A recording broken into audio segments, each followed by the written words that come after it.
Dr. David Wilson, President of Morgan State University in Baltimore, Maryland. On behalf of the participating HBCUs, Bearway Capital, and other stakeholders, I want to thank all of you for joining the grand finale of the maiden edition of the HBCU New Venture Challenge. We are so excited. We have our first business, Vivoli, and the ball is in your court, ladies.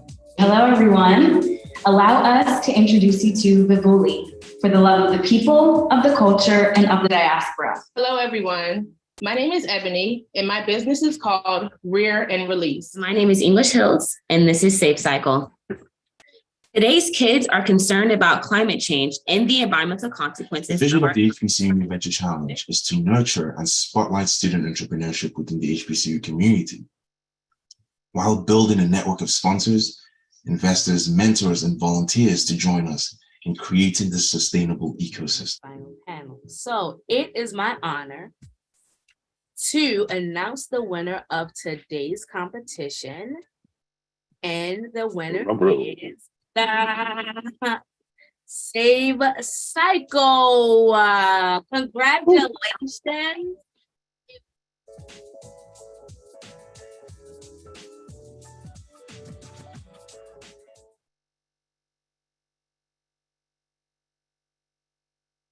All right. Good morning, entrepreneurs and guests. Happy Saturday. I am so excited that you all have decided to join Bearway Capital at their second annual HBCU New Venture Grand Finale. I want you all to drop in the comment section right now where you all are checking in from, because you're spending a Saturday with us. So, we want to make this feel like family in here.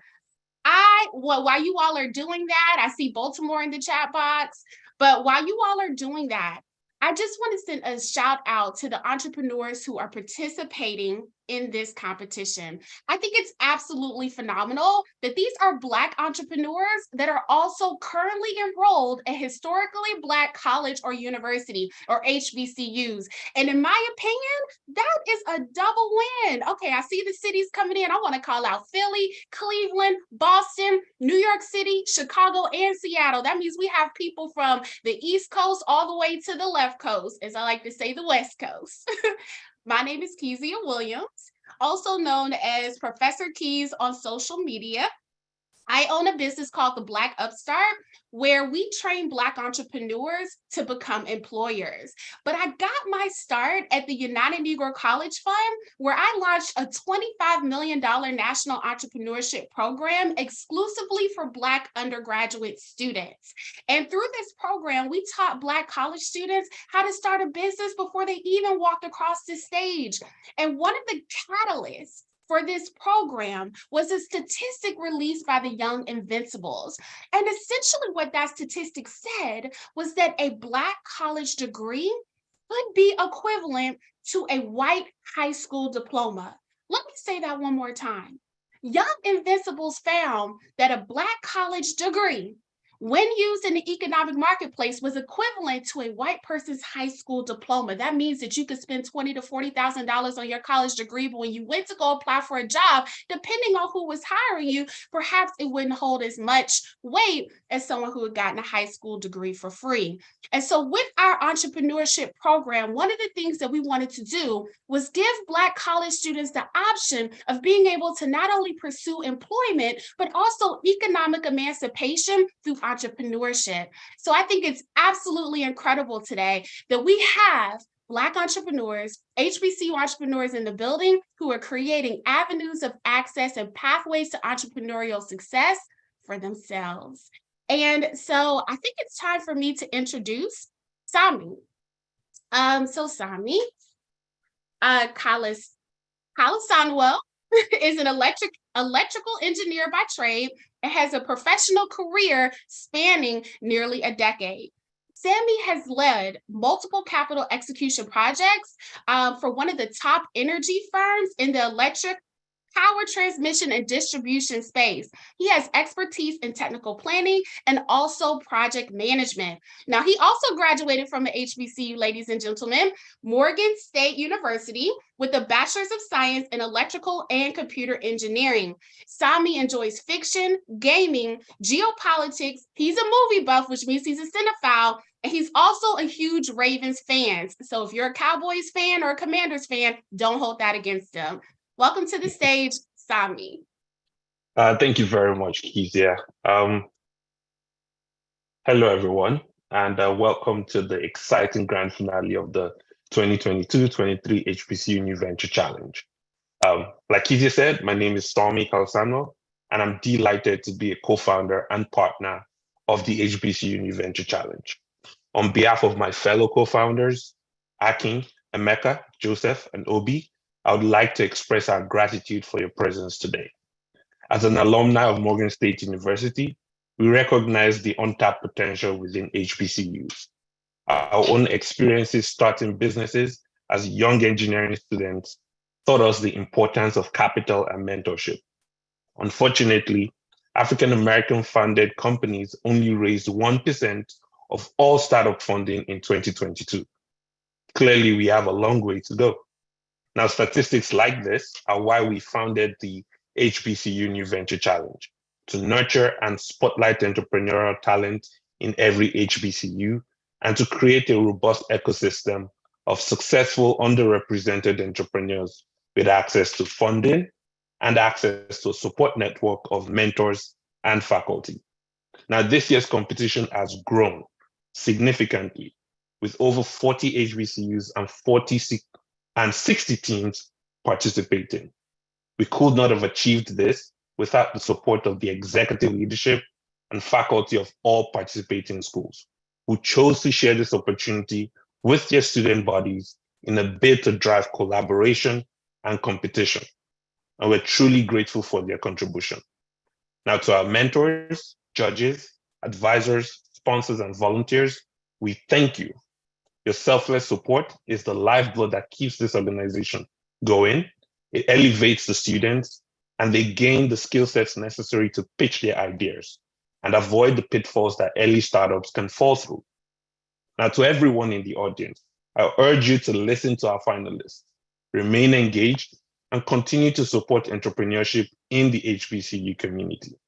There are many ways to do this, such as talking to faculty, mentoring HBCU students, sponsoring HBCU entrepreneurship events, and investing in African-American owned startups. Your support is crucial to ensuring that the underrepresented entrepreneur continues to thrive. The HBCU New Venture Challenge is one avenue for you to do so. That's a plug in there. Finally, I would like to congratulate our finalists for making it to this stage. Being an entrepreneur is not easy, but you have shown the drive and the imagination to succeed. And I wish you the best of luck as you compete for the grand prize of $25,000. Thank you.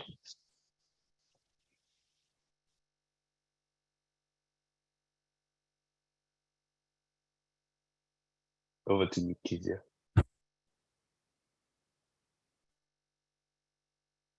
Okay, well, next up, we are going to have Joseph at who is going to be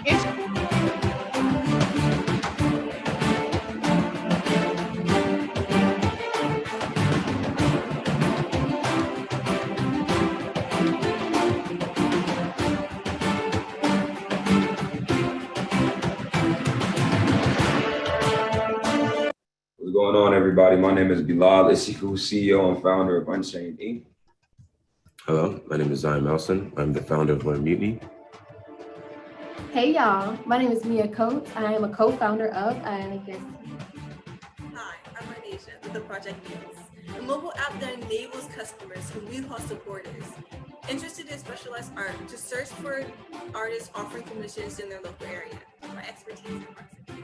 I want to take a brief moment to kind of discuss my experience so far with HBCU NVC. Being a part of this cohort has really opened my eyes. I feel like up until this point, I had a pretty good pitch, for a startup and different pitch competitions. But throughout the program, I've adjusted my pitch deck to, be more relative to an investor deck, actually. The HBCU NVC mentorship program has not only given me more guidance and more clarity in my startup, but also the wherewithal and due diligence I need to have done before I can go into that next step. I want to thank HBCU NVC for all the help that they've offered us within this competition. Entering this competition, we were working on improving our software, ending our market validation phase, and working with our initial beta users. Now, with the help of our mentor, we've been able to continue improving our software to release new standalone features. We've reduced the cost of manufacturing for our device called the Ion Cam, and we've developed a new version which will be available to see for the first time. In this competition, we were able to have a guided environment on how to conduct market research, choose strategies for marketing and pricing, and most importantly, how to create value for our customers.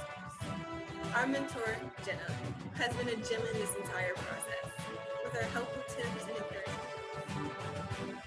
Another unique thing that I feel like HBCU NVC offers is real world perspective by connecting us with industry level mentors. For example, me having a SaaS product, it was great to actually have a mentor that was the VP of product for a pretty good startup. It gave me pretty good perspective leaning into, my next steps.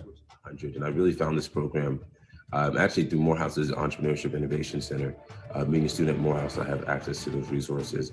And balancing the program with my academic responsibilities has been tough, but with guided mentorship through Eric and just the great program, I've been able to manage it.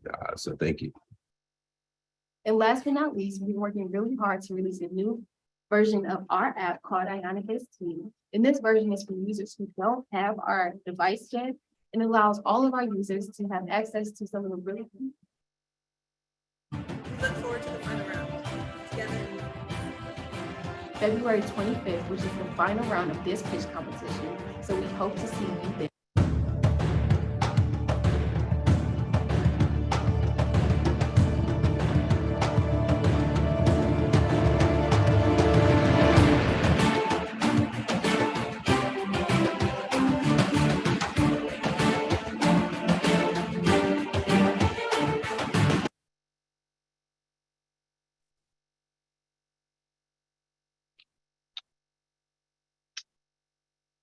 Okay.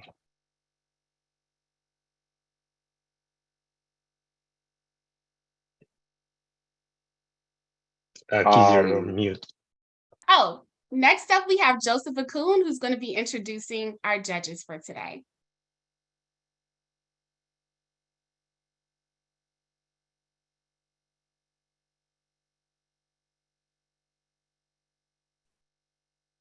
Dev Solutions Consultant.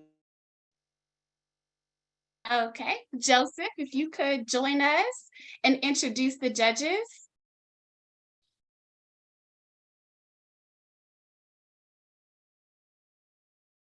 Here he is. Let's give a virtual hand clap for Joe Akun, my co-host for today. Well, I want to see those comments active. Look, we're going to be together for 3 hours. And so, we need to make sure to keep the energy and excitement high in the room. So I think Joe may have experienced some technical challenges. So we're just going to give him a couple of minutes to come on up into the room and introduce these judges, who we are so happy is spending Saturday together in order to hear these pitches by HBCU students today. To build. Okay, I'm hearing some audio, so I'm not sure if there's an issue with the video. Okay, so while we are waiting for his video to come on, what I'm going to do now is I'm going to introduce some of the mentors who have been involved in this process. So you just heard from our students who are currently finalists. And okay, thank you. I appreciate this slide. Who are finalists, and they shouted out some of the mentors who have helped them along the way. And so we have Valerie, who is a program manager at Google, Brittany Canty, who is a product manager with The Time Is Now, Andy Vu, product manager at Nax Group, Jenna Staworski, Janet, who is a product manager at DevBridge. We also have Tony Sargent, who is the head of product at Kenley. Nikita Richard, who is a product manager at Order Groove. Alexis Perlmutter, who is the head of products at New Era ADR. Eric, okay, Eric, please don't hurt me on this. I'm gonna try my best to pronounce your last name, but okay, Bjersti. I hope I got that right. So a product manager, he's just a product manager. And Lauren Kreisberg, who's a VP of products at Sales Intel. And then last but not least, we have Jennifer Bessenbark, who is a VP of products at VinMinder. So let's give it up for our mentors. One of the statistics that have been shared is that not only do Black entrepreneurs have an issue accessing capital, but also knowledge capital. So individuals who are willing to volunteer their time in such a way where they're able to elevate the Black entrepreneurial IQ and EQ of individuals looking to scale their enterprises. And so we'll see if my colleague Joe is available now, if his video and audio are working, because we absolutely want to introduce our judges. Joe, are you able to join us now? Yes, apologies for that. No problem. Can you guys hear me now? Yes, I can hear you loud and clear. Can't see your video, but we can absolutely hear your audio. Apologies. There we go. We see you now. Okay, awesome. Sorry about that. So I would like to introduce our judges. I have the pleasure of introducing our judges today. I would like to start with Dr. Winsome Leslie. Dr. Winsome is an international development specialist and a certified business advisor who is currently the president and CEO of Dev Solutions Consulting. Thank you so much for joining us today. The next judge I'd like to introduce is Mala Monisami. Mala is the director of engineering at Atari, a data and analytics company focused on buying and measuring ads across linear and streaming TV. Mala is responsible for leading and growing Atari's measurement platform for its customers. The next person I'd like to introduce is Nick Culbertson. Nick is the CEO of Putenos, a Baltimore-based data science company that brings AI and automation to healthcare compliance. And the last but not the least person I'd like to introduce is Juliana Buonanno. Juliana is the CEO of TechSlice LLC, where she leads a group of top technologists on a mission to build medical and educational software products that improve people's lives. So thank you so much, judges, for joining us today. And I'll hand it over back to Kezia. Thank you so much, Joe, and thank you so much, judges. Okay, let me make sure I'm not on mute, y'all. Eric, thank you. I see your comment in the chat box. With my name being Kizzy, I've been called everything from Keziah to Kizzy from Roots. So I appreciate the grace from that. Now, I know you heard from our teams, but we want to shout them out one more time before we officially get started with our pitch competition. First up, we have Bilal Isifu, who is the CEO of Unchained Incorporated. Come on, let's give a virtual hand clap for Mr. Bilal. We heard him talking about how he got real world perspective. I'm not going to put myself out there, but maybe there's some millennials on here that remember the real world reality television show. Well, he's getting real world perspective on his business. Next up, we have Sloan Miller, and she's partnered with Renasia with the company and Innovation Muse. So let's give it up for these two young ladies. Come on, let's see the virtual hand claps. I see them coming on up. And they talked a little bit about market validation. So that was one thing that they had learned. Next up, we have Zion Melson from Learn Mutiny. Shout out to the Morehouse brothers who might be on the chat today. I caught from his tidbit that he not only studies academics, because academic excellence is important, but he also works on his venture. And though it was challenging, what did he do? He pushed through. And then finally, we have Mia Coates and also Brandon Chapman of Iconic ST. Let's give it up for these two young entrepreneurs as well. I caught the Southern accent, Sloan with the hey y'all. And so those are our four finalists, ladies and gentlemen. And without further ado, I'm going to bring up Bilal Isifu from Unchained, representing North Carolina A&T. Unchained is a future of work technology platform that helps all sizes of corporations engage, recruit, and develop diverse early talent nationwide while providing underrepresented professionals a platform to connect with opportunities and expand their network. Let's give a virtual round of applause for Mr. Bilal Isifu of Unchained Incorporated.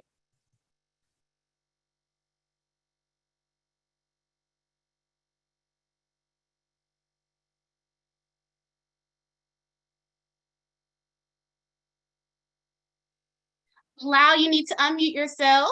If you could unmute yourself. There, sorry. There you go. We can hear you. Thank you. It's a pleasure to be a part of the finals. Glad thank you to all my supporters and thank you to everybody who's helped me along this process. I'll begin to share my screen. That's the timer already started. All right.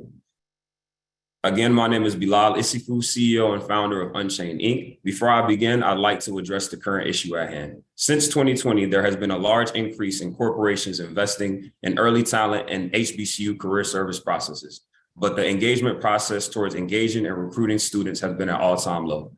There are three sources for this problem. The first starts at career services. Pre and post-pandemic, career services have struggled to engage the students on their campus. In fact, 60% of students don't visit their career service offices. 40% that do, only 16% believe the visit was actually helpful.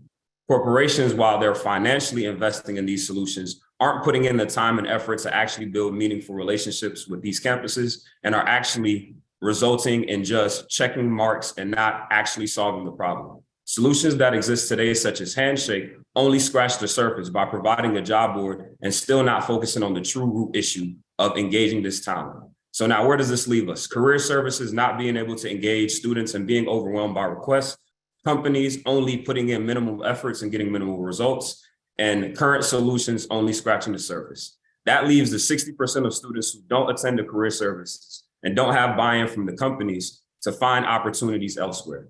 I know this problem all too well because I and my co-founder, Nasir Jones, was a part of this 60%.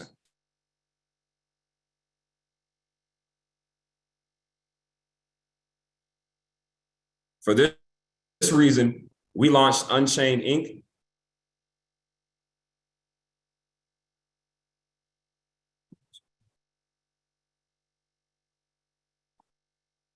For this reason, we launched Unchained Inc., a future of work early talent solution that brings the power of people and technology to underserved communities. Now, we officially launched this platform our sophomore year in college, June 2020. And in 2021, we had a solution to the problem and a plan of action. In 2021, North Carolina A&T launched the career fair, where out of 12,000 students, only 234 students attended the virtual career fair. We then launched our first virtual career fair, March 24th, 2021, and was able to bring 3,000 students virtually using our marketing and engagement efforts. This, along with bringing over 6,000 students to download our platform, visiting 25 schools, featuring in Forbes, Yahoo Finance, and CNBC, are many of the few successes that we've been able to accomplish over the past 2 years. Our core mission is to expand what we've already done to 200,000 Black professionals, 1,000 ambassadors, 1,200 scholars, and to represent our platform with 50 out of 107 HBCUs. Now, how do we do this? Our team focuses on E+D=G, strategic engagement, development programs, candidate and client growth and retention. The process starts with our team, who is a driven team of strategic engagement professionals who understand how to engage this demographic, backed by our technology, which allows us to streamline and provide a home for diverse professionals nationwide, and our ambassadors and scholars program, which allows us to build strategic relationships in person with the students on that campus. This allows us to strategically and comprehensively give a solution to companies that streamlines and gives sustainable engagement. In addition to our robust technology platform, our platform is backed by our campus ambassador program and HBCU tour stops. We have about 20 schools that we have ambassadors at, 400 ambassadors across 20 schools, represented by 4 different teams. These students focus on engaging the campus, creating social content, and also assisting us in creating new solutions for engaging students. Now, in 2021, we started off touring at 12 schools and we were able to recruit 200 ambassadors. Our GPA requirements weren't that high, but that allowed us to reach over 700,000 students and grow the platform to 4,800 active users. We repeated the same process in 2022, increased the amount of the ambassadors that we engaged, increased the GPA requirement, was able to increase our reach, and that translated to growing our platform to 14,000 users across 30 universities. Now in 2023, we plan to continue our process because we believe our secret sauce is creating unique interactions between diverse early talent and corporations. Now, our team is a driven team of early talent engagement specialists with multiple backgrounds. Myself, Nasir Jones, and Cameron Bonner started this journey our junior year at North Carolina A&T, and we both have different backgrounds. Mine, I declined a full-time offer from Goldman Sachs in consumer compliance to commit to building this issue. My chief technology officer, Nasir Jones, is a software developer who currently works at Cognizant. Our project manager is Cameron Bonner, who currently works at Holder. And we then compared our experiences being students with the experiences of seasoned professionals who are actually recruiters, program managers, and or career coaches. Meshack Cleary, who runs strategy, has 14 years of experience recruiting for industrial manufacturing firms. Leigh Barnwell has 4 years of experience in career services, and Angel Wiley has 2 years of experience working for edtech startups. We combine our perspectives with our technology and our engagement efforts to provide streamlined solutions. Now, our total addressable market are companies who recruit in general. The market size is $761 billion. Our service available market is companies who recruit using software solutions. That market size is $28.6 billion. Our service obtainable market are companies, our enterprise companies in manufacturing, healthcare, and financial services who are actively recruiting and investing in their early talent processes. Our first business model addressed our service available market, where we worked with all companies that were recruiting and provided custom services. This business model was not sustainable. So in 2022, we decided to work on adjusting and validating our value proposition by generating 80% of our revenue through our enterprise offering and working with less clients. Our new model today, we work with enterprise companies making around 1.8 billion to 3.5 billion in revenue that are actively seeking to invest in diverse talent. It's 1 year of full recruiting support that pretty much helps with their hiring needs for the duration of a year. So in 2020 to 2022, we essentially was addressing our service available market, and we worked with about 13 clients, generated 42,000 in revenue. We then adjusted our market to work with less clients or higher price points and made the same amount. In 2023, we plan to raise the amount of clients that we work with to 20 clients, 80% of the revenue coming from our enterprise clients and the rest coming from our other service offerings. We believe that we can completely fund the company through generating higher revenue and reinvest it into our most important processes, our ambassadors, scholars, and our team, to allow us to then the next year increase our client intake to 66, 136, and 205 by 2026. Another unique value add-on to Unchained is that although there are many people that are similar in our space, our unique focus points allows us to be a resource for our would-be competitors, like Internship on Demand and Us in Technology. Both of these platforms specialize in recruiting in certain areas that our demographic has a large volume of. So we're able to outsource our talent to be able to help them and get a price point payment that adds to our revenue in the process. The candidate app is directed towards students because we did research and understand that in order to engage students, simplicity is key. We made an app and mobile version of our platform that is similar to what students are used to using, while the employer side is more so an applicant tracking system that allows companies to track metrics, applicants, and different things relative to their deliverables. Now, our current ask right now is we have a product that we've pretty much brought product market fit to, and we have been working towards providing a sustainable solution. We've saw early clients, and we understand that we have a solution that can work very properly. But our only issue right now is being able to sustain operational costs to grow the team. Because if we increase clients, we also need to increase the team capacity. Your investment in my company will allow me to specifically inject it into our sales process, support the growth of our team, and allow us to reach our goal of reaching 20 clients by 2023. And it will help us reach our goal of 200,000 students by 2025. So all in all, Unchained Inc. is a comprehensive solution that focuses on the core issue of engagement and allows that to spearhead the sustainability for the future of early talent recruitment for years to come. Thank you.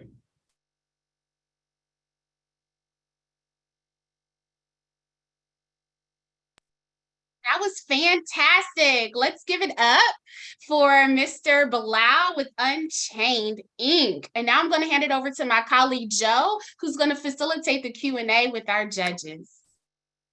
Thank you, Kezia, and thank you, Bilal, for your presentation. We will now open the Q&A session with our judges. And for our audience, you can type your questions in the chat box.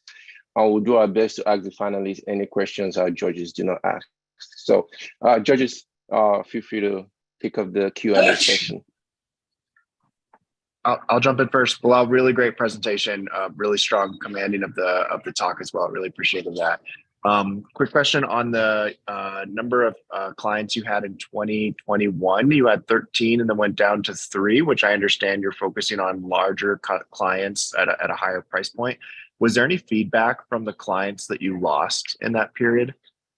So with the adjustment, the main thing was we were trying to, at that point, we were trying to validate our MVP. And in that process, it was hard because our original model was giving companies single on or a la carte services where we weren't really truly able to measure the value we were providing them. So by extending the length of time that we were working with a client and the price point, we were able to accurately track like us actually providing value. Another reason for this was, for example, a company that we worked with at that time was Meta. We worked with Meta. It was a good, sign on to work with Meta. But the following year, Meta did like a lot of layoffs. And so for us, we had to evaluate that. We have to find partnerships that are sustainable because our buy-in from the students is that we're providing them opportunities. If we show them an opportunity and then the next year the company is doing layoffs, we lose that buy-in from the student side, which loses value for us to get more clients. Great answer. Thank you. Bilal, I'll jump in with my question. First of all, congrats and thank you for a wonderful presentation. Thank you so much. Could you walk me through sort of your strategy on expanding your team? Yes. So right now, my current team, 3 of us work full-time and the rest part-time. And the sustainable plan that we've been able to still gain engagement from has been through our ambassador programs. Currently, we have over 400 ambassadors who specifically work on these campuses, and they're incentivized and not paid to be able to give us deliverables. Our plan to expand the team once we raise our revenue is to have dedicated managers on the delivery side and dedicated managers on the sales side so that we don't run into a situation where we're taking on 60 clients, but we don't have enough team capacity to support and deliver to those 60 clients. So our plan is to essentially organically still grow how we're going through funding through pitch competitions and self-funding and continue to incentivize our ambassadors. But if we reach a point of funding, we'll be able to effectively invest in our ambassador program and the team to match our revenue projections. Thank you. Hi, Bilal. Winsome here. Thanks so much for that presentation. Very clear, very, very good delivery. I had a question about the Scholars program that you hadn't really mentioned. Could you just give me a little bit of information about that? Yes. So as I mentioned before, we are trying to be an external solution to career services or normal early talent recruitment processes. A part of that process is providing development. In our research, it shows that companies that are successful with retaining early career talent do not just provide financial investment, but they provide forms of development. So our Scholars program is our in-house development program where we take a non-resume ready candidate and we turn them to a resume ready candidate to then send to our clients. So it's our own in-house development program. We take the top 10 from about 20 schools, And they go through a 3-month development program where they pretty much go through interview prep, career readiness, and we have different sessions led by industry professionals in our network that pretty much gets that candidate up to par. So it's our way of producing quality candidates. So our ambassadors help us increase the volume and range, and our ambassador and our scholars program essentially allows us to keep the quality of candidates also high. So in addition to giving companies volume, we can also give them the top 1 or 10% of the students in the population. Great, thanks. Just a quick follow on. How are those scholars selected? So they're selected based on a strict application process, GPA requirements, community service. We typically pick people who are already leaders in their community, but essentially need that extra help of getting their resume right. Some students don't know that you have to adjust your resume to every opportunity you're applying to. It also gives them an opportunity to pretty much put that as their first experience. That gives them a better chance with our clients too, because if our clients see, hey, you've actually worked with the company we're partnered with, it gives them a better chance as well. So it's development plus giving them some sort of experience to add to their resume before they get their first opportunity. Thank you so much. Hey, Bilal, great job, great presentation. I'll jump right in with 2 questions. Again, kudos because this is really an untapped space. First question, 2 risks that you see, just, talk a little bit more about 2 present risks that your company is facing, with the present climate, as well as some of the partnerships that you already have right now with either schools or some of the companies as well. Yes, so the present risk that I would first start to talk with is one I mentioned in the deck. We're in an ever-changing market. And so we're in a market where in the beginning, the companies that we were focused on are companies that, weren't necessarily focused in actively investing in early talent or have sustainable budgets for that being our primary client in the beginning, it was kind of hard to see sustainability in that. But through our own process, we proved to do so. So I like to consider my team the team of water buffaloes, because water buffaloes naturally run towards the storm and not away from the storm. And they realize running towards the storm gets them through the storm quicker and faster than running away from it. And so we did exactly that. We found out that maybe not working with all companies may be the best, but if we focus on a core group of companies who always are going to have a budget for early talent, are actively investing in early talent, and we provide value to them, then we have a sustainable path to growth. On the student side, we realized that since the pandemic, everybody has been struggling with pretty much trying to keep this demographic engaged. But what has not died out for students is the longing for relationships and meaningful connections. So our team focuses on doing these things, pairing it with our technology. And we believe that our plan, if proper investment and proper time and strategic perspectives are added to it, could be the sustainable solution for the future. Thank you. Hi, Bilal. Great presentation. Thank you so much. Can you talk to me a little bit more about your customer retention strategy going forward? Yes. So in the beginning, like I mentioned before, we didn't really in the beginning, we were trying to find our product market fit. So we were just working with any company who would listen to us in that sense. And we weren't actively able to track the deliverables that we were providing for this company. With our new model where we work for, we have a 1-year contract with the company where our job is, for example, if you're LexisNexis and you have 180 roles to fill, we commit to fill a certain percentage of those roles by the end of the year using every single service that we have for that year. And so we find that way more sustainable because we're actively able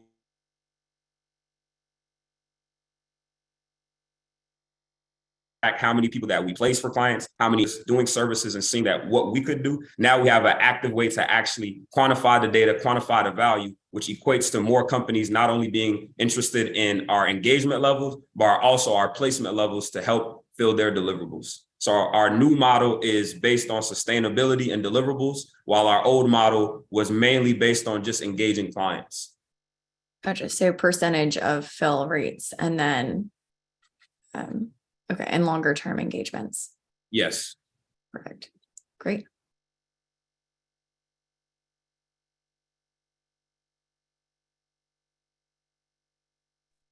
I guess the other question is, are you planning to invest a little bit more on your customer persona? I know you mentioned, hey, we were focusing on companies with demand or budget for young talent or early talent. Do you want to talk? Yes. Yeah, so outside of just clients, we also have a lane for strategic partnerships. Because as I mentioned before, in addition to companies having this problem, organizations in similar spaces and organizations who are in the early talent space in general are having the issue trying to figure out how to engage this demographic. We see this demographic as our focus point for the next 2.5 years. So a lot of our investment is going into capturing that market by doing strategic partnerships that allows us to generate revenue outside of recruiting budgets. So for example, if we become the platform with 200,000 students and a certain number of top professionals, then regardless if you're a company recruiting or just wanting to market specifically to this demographic, we will have the resources and reach to be able to do so, which opens doors for us, like the example I mentioned of internship on demand, us in tech. And there's also this company called HAIC. They're a Pan-African organization that pretty much does study abroad programs for Black students in Africa and Black students in America. We've hosted virtual sessions with them, and we plan to expand our reach by hosting virtual conferences that engage diverse talent globally as well. Very early stages of that though, so. Yeah. We do have a question from an audience. It says, what happened between 2021 to 2022? Your numbers was 42,000 and went down to 32,000. And what's your projection for this year? Yes, so as I mentioned before, the numbers went down because the number of clients went down, but we were also able to, so for example, we went from 42,000 with 16 clients to 32,000 with only 3 clients. So our plan this year is to increase to 20 clients because now we have a sustainable model that we understand, and we are putting the resources that we generate in revenue directly into the team functions that will support it. Good. Thank you so much for that. Any other questions from our judges? Great answer. Awesome. Thank you so much for the questions. And thank you, Bilal, as well. So I'll hand it back to Kezia. Yes. Great job. All right. Bilal, I did not know that you were a preacher child, because when you were talking about the water buffalo running towards the storm, I nearly threw my shoe across my living room. So like, that was an excellent analogy, just demonstrating courage and also fearlessness. And I would also like to say, I love that your company is addressing the issue of the Great Resignation that started at the beginning of the pandemic. And I love that you called out that for early career recruitment, if a company focuses on financial investment and also development, that they can increase their retention. Before we move on to the next part of our program, Bilal, if you had to say in one sentence, if you had to give advice to the next HBCU entrepreneur who wants to start a venture, what would you tell them? Start unknown, finish unforgettable. I told you, I mean, he's gonna be a preacher in the next life. Hey, thank you, Bilal. Let's give it up for Bilal.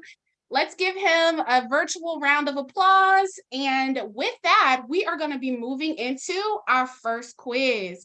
So we're going to be doing just Black History quiz questions throughout this presentation. It is certainly Black History Month.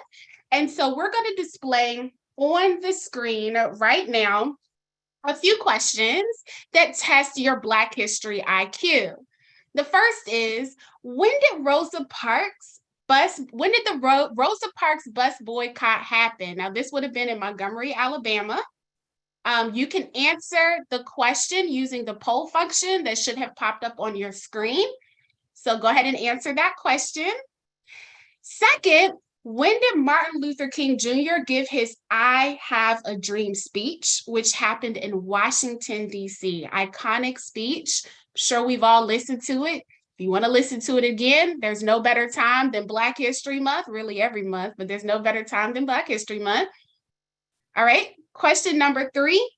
Who was the first African-American to start his own advertising company? And you see some options there. There's John Johnson, Robert Johnson, Don Thompson, and also Earl Graves Sr.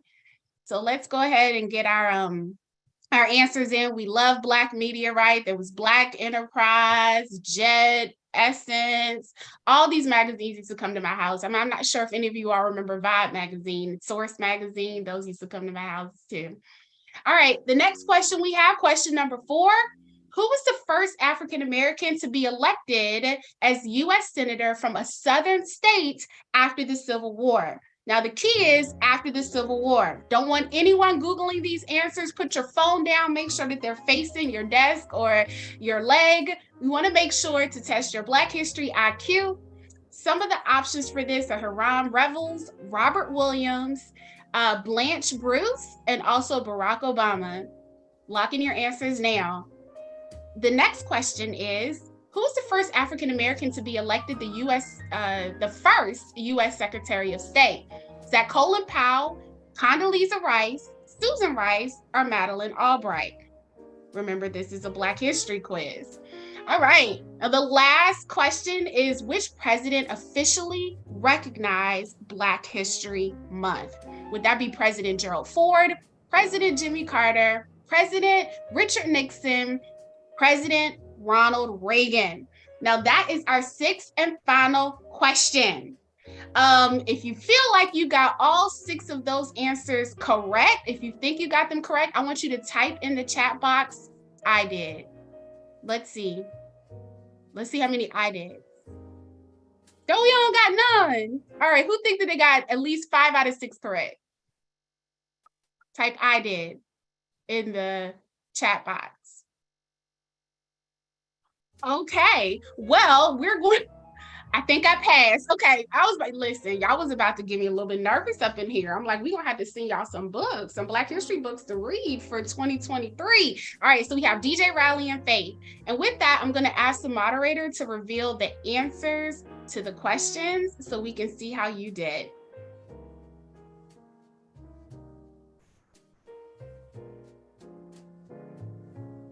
All right, am I revealing the answers? Are we? Oh, wait a minute. Okay, they're saying that we have a little bit more time. So if you haven't yet answered the questions, make sure to enter your answers right now. Now, of course, the winner of this particular competition is going to have bragging rights. If you got all 6 correct, I'm going to ask for you to enter in the chat box that you got them all correct, because we definitely want to recognize you.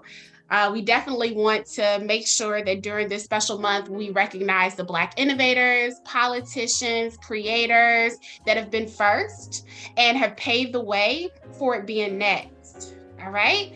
If you only see 4 questions, you want to scroll down.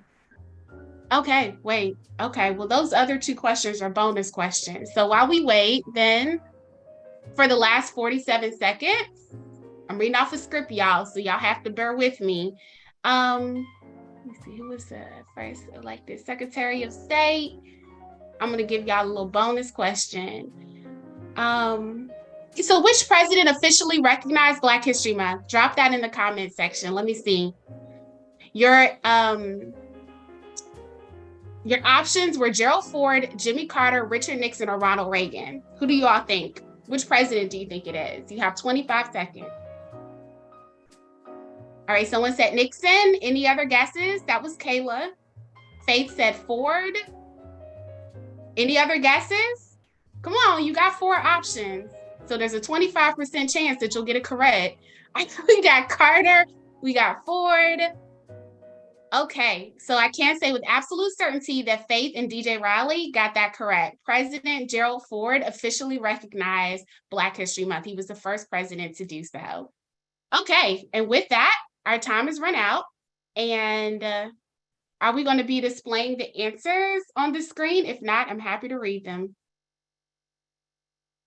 Okay, so Rosa Parks. So let's talk about the first question. When did Rosa Parks bus boycott happen?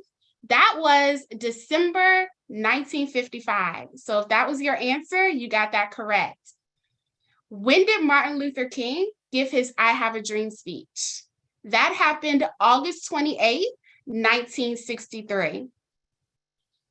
Who was the first African-American to start his own advertising agency? Shout out to all of the gentlemen that were listed: Robert Johnson, John Johnson, Dom Thompson, and also Earl Graves. But the correct answer was John Johnson.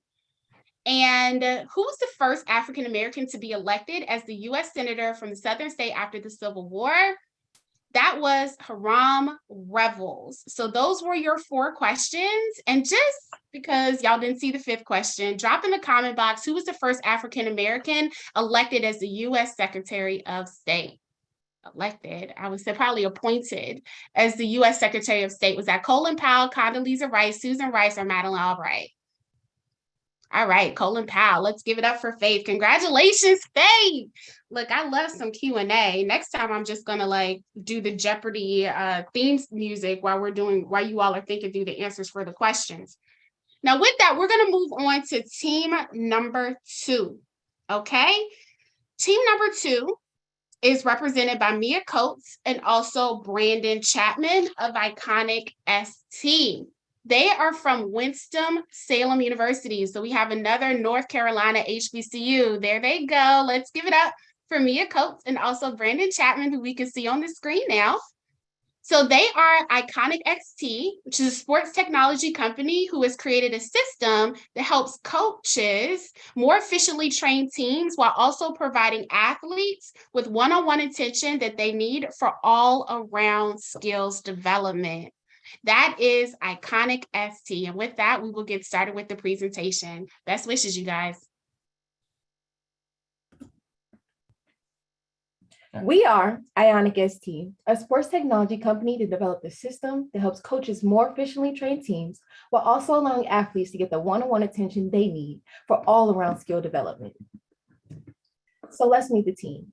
Our team comes from a strong background in business, technology, and sports through our years as athletes and coaches.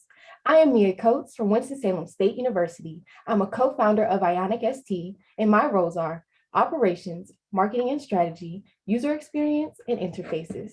And I'm Brandon Chapman from University of Maryland Eastern Shore. My areas are mechanical and software engineering, as well as marketing and sales. We also have 3 team members that we brought on to assist with engineering and software development. We have Ann, Kyle, and James. Now to your right, you'll see our advisors and mentors that have helped us along the way, including Bernard Wright, who is CEO, Aaron Chapman, who is a corporate attorney, Wim Briscoe from SBDC, and Brandon Mason from TEDCO. We live by the quote that life can be much broader once you discover one simple fact, and that is that everything around you that you call life was made up by people that were no smarter than you, once said by Steve Jobs. When starting this company, we were just 2 young adults trying to navigate an unfamiliar space with just an idea. Not coming from tech backgrounds, this quote gave us perspective and motivation to commit our life to creating something we believe in. Our mission is better training, better education, and better health and safety. Our vision focuses on understanding past, current, and future training methods, and our number 1 value is universal access. The problem we're solving is the ratio of coaches to athletes in the US, as there are 8 million high school athletes with only 220,000 coaches to oversee them. On a smaller scale, that's 36 athletes to every 1 coach. And this problem still exists today because of these 3 key factors: coaches' capabilities, what's currently available, and budgets. Now, the solution lies within our AI-powered data engine called the IonNet. The IonNet, in combination with our data collecting system, the IonCam, acts as an extension of athletes and teams' real coach or trainer. So this means specific training and education customized for each athlete. We create more well-rounded athletes and eliminate the one-fits-all systems in use today as the IonNet learns, adjusts, and predicts. With our technology's ecosystem, first data is collected, and the app takes usage and performance data to push to the IonNet, which is our data analyst. The IonNet focuses on 3 key things. It makes meaning out of your performance data, accommodates how you learn new skills, and understands what resources will help you best in the future. Now, from this, our users get access to reports for teams and each athlete, better training development plans, a competitive edge, and time is saved. Now, our value lies in being able to build the best prediction models based on 2 areas. 1, the trends of our customers, which allows us to develop and market products for their specific needs. And 2, long-term performance, because we focus on collecting data points from athletes' youth years. Our app serves as a data analyst as it delivers athlete and team reports. First, you'll go to the home screen, click workout, press start, and you're done. Now, through our app, you'll gain access to a position-based skill tracker, body workload and injury risk tracker, video clip for film study, development and activity tracking like touchdowns or baskets scored, and lastly, the directory that provides ways to develop each skill and continue education in your sport. And currently, the Ionic ST app is available in the App Store. Now let's take a look at our patent pending technology. Our device, the IonCam, serves as a data collector, recording all video clips to be analyzed. There are just 3 simple steps. Turn on the device, place one or multiple devices in the training area, then press start. The IonCam can talk and run practice if needed, and you can think of our device as an assistant coach at the click of a button. Now, we see ourselves as more of a software company, but understand the long-term value and own our own hardware. See, the app can't solve the fast-growing lack of coaches problem by itself, and we also need to control hardware advancements that make the system and Ionic grow. We also need to control data collection without oversight or a gatekeeper. Our system provides plans for all-around skill development, safety, and injury tracking and prevention. Now on the screen, we have 3 real-life examples, and I'll state 2 of them. For football, a quarterback working to improve arm accuracy and decision-making skills. And for soccer, a first-time player working to improve fundamental skills and learn the rules. Now, our current focuses are on youth organizations and high school athletics, with more specific focus on athletic directors, coaches, and athletes. Now in the future, we plan to release features for recruiters and parents as well. Now, through market validation, we were able to understand the true value we could provide to our users. So for you coaches out there, you save time and resources developing each of your athletes, while also cutting the time it takes for athletes to learn skills by 1/3. Now, athletes get their own personal coach without the cost of traditional personal trainers, while also revealing unseen correlations between the what and why of their performance. And recruiters save time because we bring everything needed to make decisions in the recruiting process into one place, allowing them to piece together perfect teams.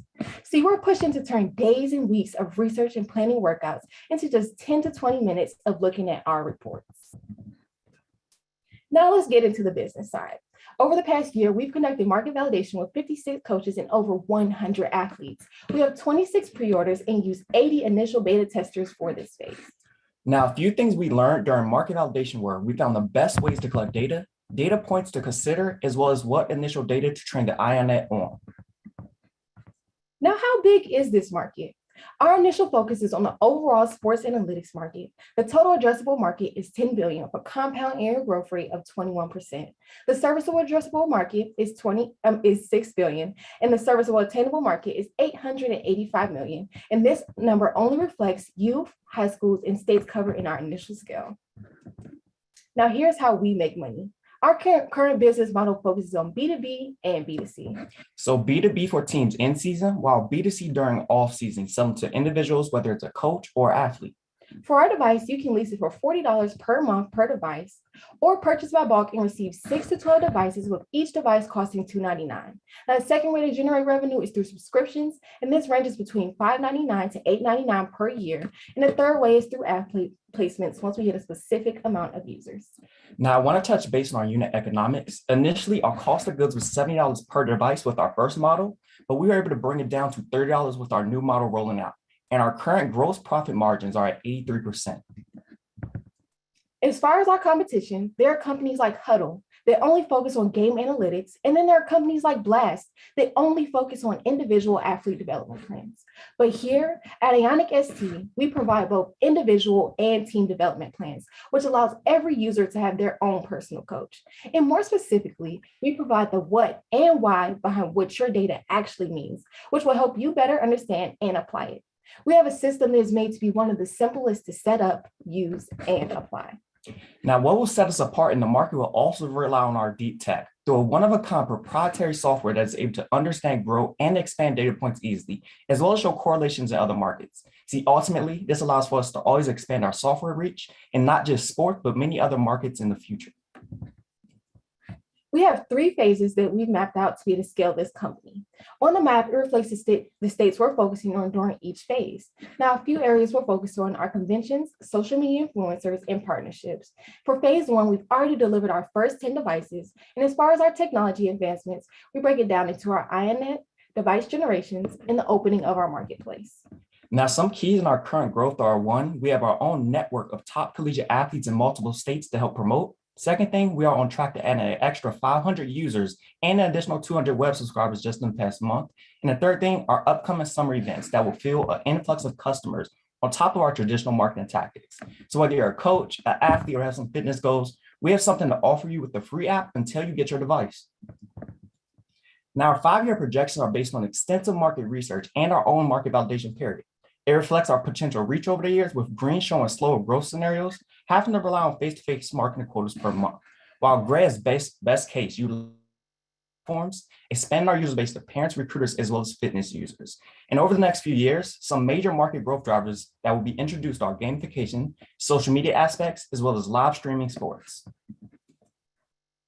Now, what has held us back is scaling our software capabilities and in-house manufacturing being slow, since we built all of our devices ourselves. We have bootstrapped up until now, but with the seed round raised, the money will be used for engineering, intellectual property, as well as sales and marketing. And now with the funding from this competition, it will go towards the upfront cost of bringing on 2 additional software engineers, as well as helping cover the cost for our sales and marketing team. See, this is just the beginning for us. The sports industry is only our initial market. In the future, our model can scale out to other markets with just a few adjustments. See, the INET has the power to be a central location or standard for training and education across industries, as well as a system that can work across fields as the user's life experiences and interests change. We are part of those few in this industry who will push past the status quo and how things have always been done. We are Ionic ST. Now I'll open the floor for questions. Awesome. Thank you so much, Mia and Brandon. Amazing presentation. So it is time for Q&A from our judges. So, great presentation. Very, very clear. In fact, the original information shared, the business plan and the pitch were very, very clear. So congratulations for that. I had 2 questions. One is this first iteration where you've already sold 10 units, is this focusing on coaches themselves, and then you're going to a second phase where you're offering this to individuals, or just clarify that for me. And then I had a second question. Great question. So when we first started out, we actually tried to go after athletes. We went to schools, tried to get them to tell the parents to get our device. But then we realized the coaches had a problem with that, because then we're trying to train their athletes for them, and nobody wants that. So we changed what we wanted to do, and we started working with schools first. So we get the schools on board with the initial model, and then we're able to move to B2C once we're able to get the schools on board, and we use the schools to be our spokespeople. So we have the coaches telling the parents, hey, for the summer, I need my athlete to have one of these devices so I can work with him when he's in California and I'm in Maryland. So yes, initially we wanted to focus on schools, and then we'll spread out and start allowing parents to be able to buy for their kids. Great, thank you so much. And then you mentioned a series of challenges in your pitch, I think, or the business plan, I'm not sure which one. But one of them was the data protection issue with minors. And I wondered if you had thoughts about how to address that. Great question. So what we realized, and it was actually during market validation as well, a lot of the schools we talked to had problems with some of the bigger companies, Huddle and a few others, because they're not protecting the data like they're supposed to. And when you're dealing with minors, kind of apply the way we protect it with the California laws, because they have some of the kind of highest level of laws when it comes to minors. So what we did was we started working with the schools, the counties, and we were able to kind of collect data on what major things need to be covered. And we learned from the mistakes from our competitors. So what we wanted to do was, again, create a system where the parents understand exactly what we're collecting. We're getting their approval. So the athletes actually get their parents' approval. It's like a disclaimer when they first download our app. Parents sign it, the coach checks off. Okay, cool. Every parent checked off and we're good to go. So we make sure the parents know everything that's going on, as well as make sure we're covering ourselves on a legal side so we can protect the minors' data. Great, thank you so much. Hey, great presentation, Mia and Brandon. I am a huge sports fan, so this is a special area for me. And in terms of, soccer, I see one of your use cases being soccer, basketball, as well as football. And as I'm sure as you know, there are unique muscle skill sets for each of those things. So my question is about your team. Are you working with physios? Are you working with sports specialists to sort of tweak a little bit your algorithm? Can you speak more to that? So I'll touch base on that. I'm the tech guy. So I actually have a certification in biomechanics, and I have other people that we're able to work with. So the great thing about our system is we created a community. We added coaches who were like, they were a part of the company we made them feel. So they were able to give us feedback. We were able to talk to nutritionists, people that know biomechanics, people who know kinesiology. So the people who know these specific movements. And our goal is to first train the IONET on the initial data we have from these top coaches, these top trainers, and the IONET can learn and adjust. So if something's wrong, we can go back and change it. The IONET understand this is wrong, and it learns from that. So the more users and the more input we get from our trainers, our coaches, our biomechanics, we're able to fix this stuff and adjust over time. So again, the more users we have, the better IONET gets at pretty much learning. And over time, the goal is to have an IONET be able to predict things that we can't as humans, because it knows all this data and it learned what things we didn't see. And last question on the marketing front. I know you mentioned some of the coaches that you've gone to. You're looking at coaches B2C, B2B as well. Are you considering HBCU athletics as well? Great question. I'm gonna let Mia kind of touch base on that because she got us a major connection with some HBCUs. Right. So I'm from Winston-Salem State University. So we just reach out to the athletic directors and then work with them from there. So we already had a Zoom meeting with Mr. Dubose, who is actually from Winston-Salem State University. And that's pretty much how we get those with them. Right. And he connected us. He was able to give us kind of the green light to come out there when we're ready, and we're able to push them, test it with their football team. And he said he knows a lot of HBCU coaches, athletic directors, that he can help us get into those schools as well. So we just want to make sure everything was great. We want to make sure we got the youth, high schools, and everybody on board, and then we were going to move to college. And we have that great resource when we get there. Right. Thank you.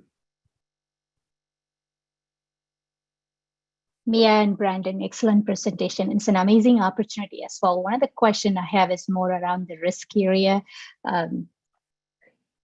What are your thoughts on sort of breaking into this opportunity with other wearable devices and other markets as well? And given your cost for a device is much higher, like $299 and $40 for leasing, what's your thoughts on kind of competition with other wearable devices and other big players in the market?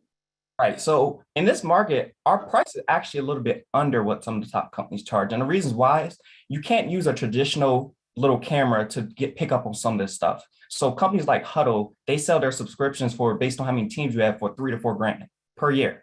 So we're right around the same mark as a lot of companies, but we did not want to compete on price. The reason why is we don't feel like that is a sustainable model to compete on price. What we wanted to do was create a model where we can put the best system out there, but also allow for users who don't have the financial resources to buy the higher models to be able to at least use something. So we have free parts to our app, as well as levels depending on what you want to get. So if you're a school that can't afford $3,000 for 6 devices, cool. Let's get you 1 device, or let's get you on an overall plan where you pay pretty much lease the system from us, and you get 1 device this year. Let's come back and get you another device next year. So we've been able to kind of gauge that experience from market validation when we work with 1A schools who get the least amount of funding to when we work with 6A schools who have a lot of money, and private schools who sometimes have unlimited resources. So we kind of based it off of that, make sure we have something to offer everyone, everybody we talk to. Thank you. And my second question is, have you considered, or can you walk me through sort of your expansion plan as well? Are you going after specific games first or specific areas first? It sounds like you're going after geographical area, but I'm curious to hear or learn more about your sort of expansion plan around focusing on certain areas first and then expanding from then. So we wanted to focus on the major sports that we knew, which were in high school, which are football, basketball, soccer, and track. They have some of the biggest teams. And we know with a system like this, we can't just teach it everything. We don't have a big enough team, and we feel like it's cause for error when we try to do too much too early. So we wanted to break it down to the major sports that we know we wanted to focus on. Now with those major sports, we focus on youth level first, as well as high schools, so we can collect the data on them, and then we scale up to the overall collegiate level after that. So again, as far as the different areas we want to be in, we don't actually have a specific geographical area we stay in. we based off of which athletes we have in different areas. So we have some athlete connections in California, Florida, Texas, some of the major states where we know sports is everything. And we're able to utilize them to pretty much spread us in those areas. And then once we want to move to another state, we reach out to some of the top schools out there that everyone knows, and we get some athletes from there to help us promote. So we actually have no specific areas we focus on. We just kind of went with where we knew we had team members already.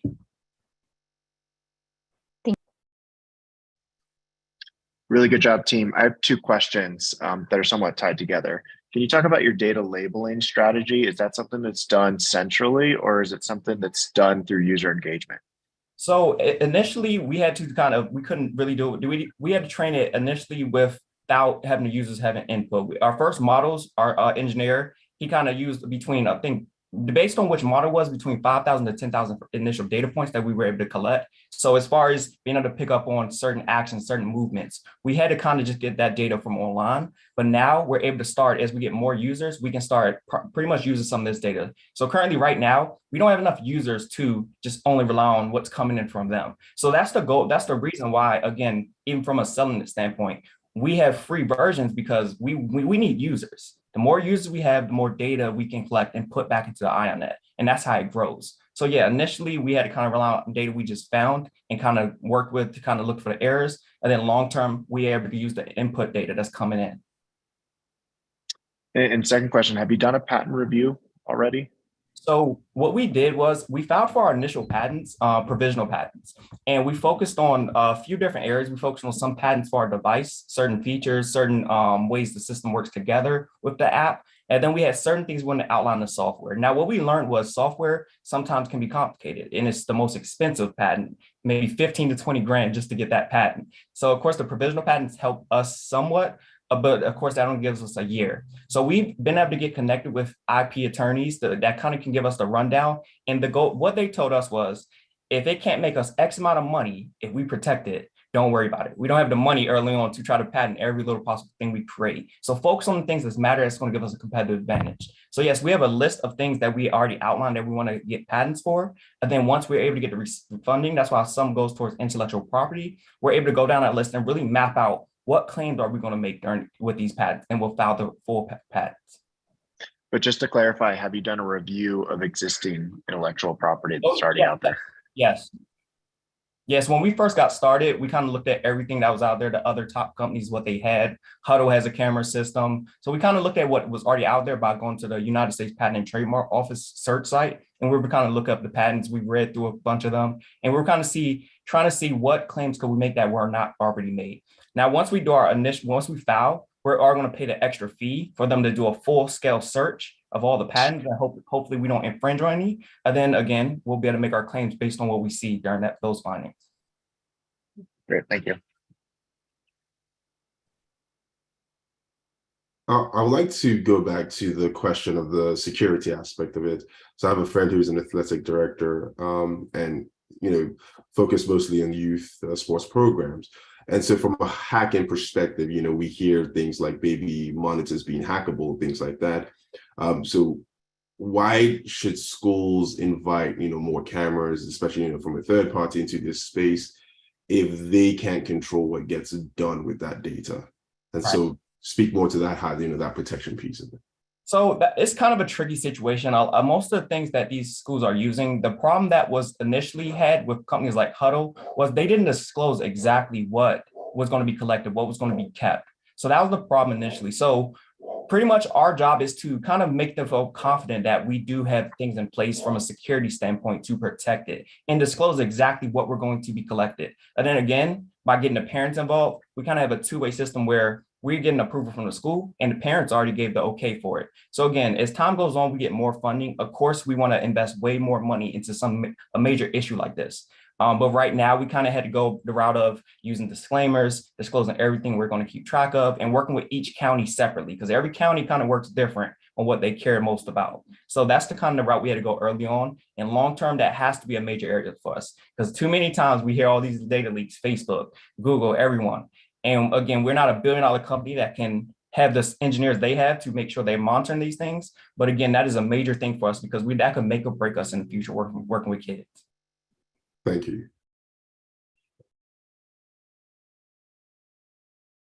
I think Nick stole most of my questions, but great job, guys.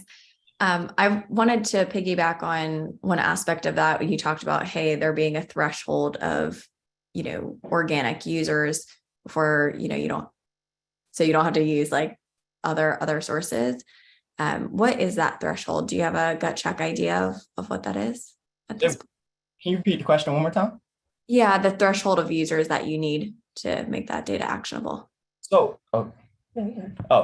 right now we actually have no specific number, only because since we had first started, of course, we had a couple hundred of athletes. So with the models we're building, again, we're still relying so much heavily on the data we already had collected from that we were able to get online. So once overall time goes on and we're able to bring on more engineers, we'll know when we hit a certain point that we can only rely on the data that's coming in. But we can't really predict that until we start getting the data, seeing how good it is, seeing what points we can collect from it, adjust our hardware if needed, if it's not collecting the certain points we need, and then we go from there. So that's gonna take time, pretty much probably over the next year as we bring more engineers for us to know when do we hit that peak threshold that allows for us to only rely on what's coming in. So right now we can't answer that until we actually are able to scale out and get more users. Makes perfect sense. Thank you. Just going back again, I mean, I have so many questions on this just because it's sports. But in terms of the expansion, what is your use cases? Is that what you have right now, or is that just a smidgen of what you have?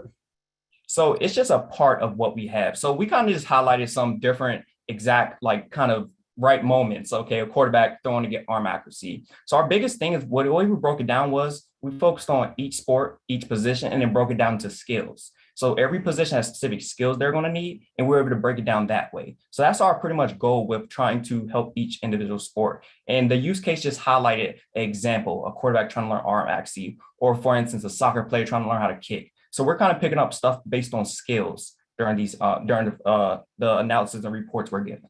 Now, long-term, I'm sorry.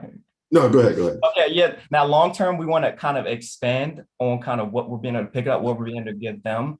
But again, it's a lot of opportunity. It's a lot of analytics people care about. And that's why we get these coaches involved to see what they care about. So the initial thing when we meet with schools, we talk to them, we talk to the AD, we say, what things do you care about most? Because there's no reason to give you 30 analytics you don't even care or know how to apply. So let's see exactly what you care about most, and let's highlight that within your app for you. Because again, Huddle, they give you where people score baskets at, where somebody was at on the field. But long term, what does that actually do for me? Every coach needs something different. Every coach is different. So let's adapt our system and figure out how we can adjust to what they need.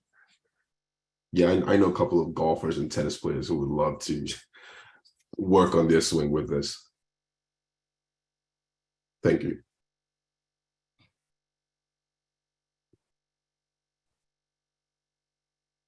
Awesome. If there are not any other questions, I think we're good to close the Q&A session. And just for audience, feel free to send your questions to the chat box, and we'll be sure to ask our finalists. Amazing job, Mia and Brandon. Thank you so much. And thanks to our judges as well. So I will hand it over to Kezia. All right. Congratulations to that team, Mia Coates and also Brandon Chapman. Let's give them a round of applause. I absolutely love that you have a patent pending and that you all have been doing your research on if and when you will become patent owners. I did just my own little research while you were speaking and pulled up a couple of Black inventors who also patented their inventions, and you're definitely following in their footsteps. Individuals like Garrett Morgan, who has a patent or had a patent for a traffic device. Patricia Bright, who patented her technology for LASIK eye surgery. And even Marie Britton, who had a patent for home security. And so, home security system. And so congratulations for that. I'm absolutely blown away by the statistics that for every 36 athletes, there's only one coach, and that you have an assistant coach with a click of a button. So congratulations to you all. Now, I also have some really good news. And so the folks who are leading this competition sent me a message and said that in addition to bragging rights, when you get the quiz questions correct, you also Also, if you're a first place winner, if you can get all of the quiz questions correct, are eligible to win a $25 Amazon gift card. For quiz number 1, thank you, Faith. Thank you to all of the individuals who answered question 5 and 6. But for questions 1 through 4, the person who got all 4 questions correct was DJ Riley. So let's give it up for DJ Riley. Congratulations. You have won a $25 gift card for being knowledgeable about Black history. And with that, I hope that that is further motivation as we move into quiz number 2. So, moderator, if we could put up the questions for quiz number 2, I'm going to give you all a chance to get through this quiz. And I'm also going to read the questions for you. So, quiz number 2. Who was the first African-American to be appointed as a Supreme Court Justice? Was that Thurgood Marshall, Clarence Thomas, Sonia Sotomayor, or Samuel Alito? Remember, this is a Black History Month quiz, so that should help you just slightly with that particular quiz question. Second, who was the first African-American to be awarded the Nobel Peace Prize for Literature? Is that Toni Morrison, Alice Walker, James Baldwin, or Richard Wright? All great poets and or also authors. Next up, we have, who was the first African-American to win an Academy Award for Best Actor? And the individuals who we have in this particular field or this particular question is John Singleton, Spike Lee, Jordan Peele, and also Barry Jenkins. For question number 5, when did the celebration of Black History Month begin? Was this 1963, 1923, 1926, or 1957? And then finally, okay, so we're going to stop. Hold on. Let me see if they put the 6th question up here. Yes. Okay. Which president officially recognized Black History Month? Now, this one should sound very familiar. And if you were paying attention to the chat just a few minutes ago, about half an hour ago, you should know the answer to this question. And so take some time to complete this. If we have several individuals who get all 6 questions correct, then we will absolutely go with who completed the quiz question first. So take some time to complete this quiz. We're celebrating Black History Month by testing our Black History Month IQ.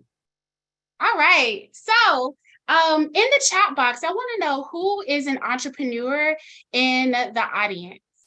Type it in chat box. Say, I'm an entrepreneur, or I am, or raise your hand. What I want to ask you is, all right, we have Eric.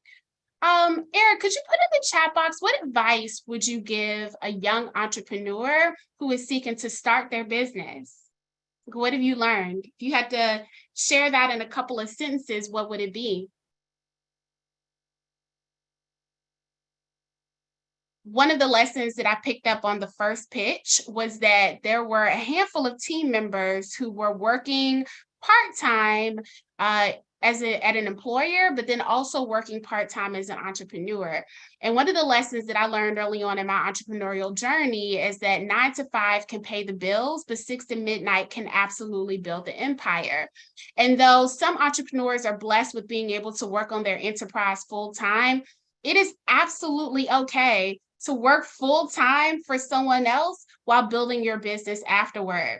What makes this competition so valuable and so special is that it's providing the necessary capital for at least one entrepreneur to launch their business, but that's not always the reality. Most entrepreneurs will bootstrap. So you will use the income that you earn, the savings that you have, or the friends and family that believe in you in order to scale your enterprise.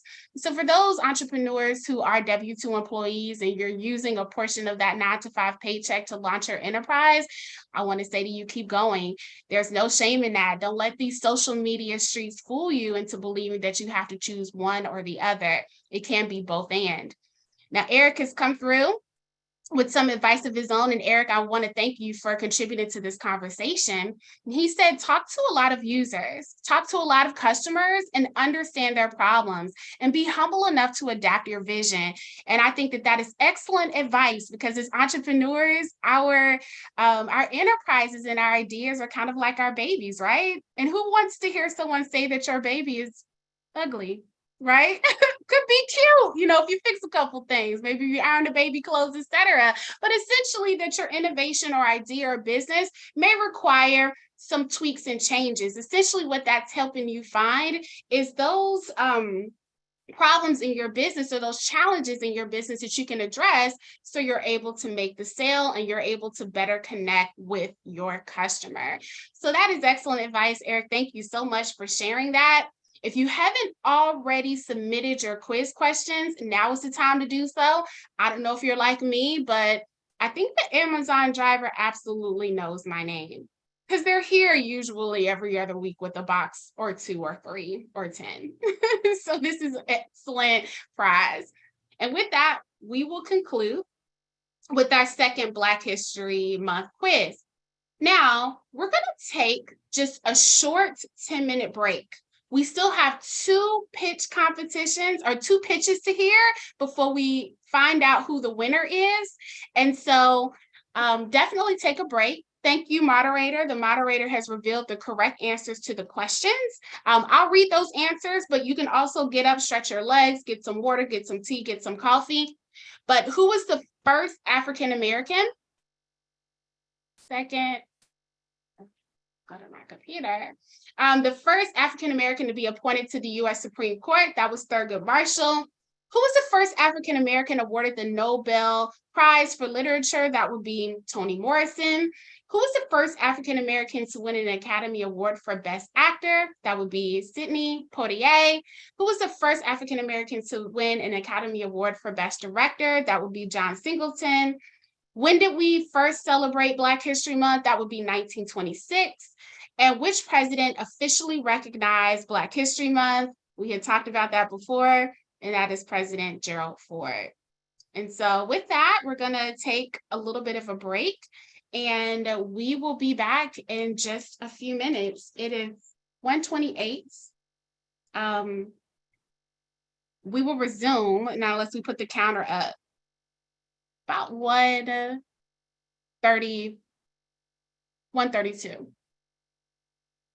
And if there are any questions that you have for the entrepreneurs, we absolutely encourage you to ask those. Yes, we have our judges here, but as individuals who support this growing ecosystem, we really encourage you to engage with the entrepreneurs as well, so they know that you're listening to their ideas and that you're reacting to their innovations. So I will see you all again in just 4 minutes. My name is Mia Coates. I am a co-founder of, and I guess. Hi, I'm Arnisha with the Project News, a mobile app that enables customers who we call supporters, interested in specialized art, to search for artists offering commissions in their local area. My expertise in marketing. I want to take a brief moment to kind of discuss my experience so far with HBCU NVC. Being a part of this cohort has really opened my eyes. I feel like up until this point, you know, I had a pretty good pitch, you know, for a startup and different pitch competitions. But throughout the program, I've adjusted my pitch deck to, you know, be more relative to an investor deck, you know. The HBCU NVC mentorship program has not only given me more guidance and more clarity in my startup, but also the wherewithal and due diligence I need to have done before I can go into that next step. Thank HBCU NVC for all the help that they've offered us within this competition. Entering this competition, we were working on improving our software, ending our market validation phase, and working with our initial beta users. Now, with the help of our mentor, we've been able to continue improving our software to release new standalone features. We've reduced the cost of manufacturing for our device called the Ion Cam, and we've developed a new version which will be available to see for the first time. This competition, we were able to have a guided environment on how to conduct market research, true strategies for marketing and pricing, and most importantly, how to create value for our customers. Our mentor, Jenna, has been a gem in this entire process. With our help with tips and encouragement. Another unique thing that I feel like HBCU NVC offers is real world perspective by connecting us with industry level mentors. For example, me having a SaaS product, it was great to actually have a mentor that was the VP of product for a pretty good startup. It gave me pretty good perspective leaning into, my next steps. And I really found this program actually through Morehouse's Entrepreneurship Innovation Center. Being a student at Morehouse, I have access to those resources. And balancing the program with my academic responsibilities has been tough, but with guided mentorship through Eric and just the great program, I've been able to manage it. So thank you. And last but not least, we've been working really hard to release a new version of our app called Ionicus 2. And this version is for users who don't have our device yet, and allows all of our users to have access to some of the really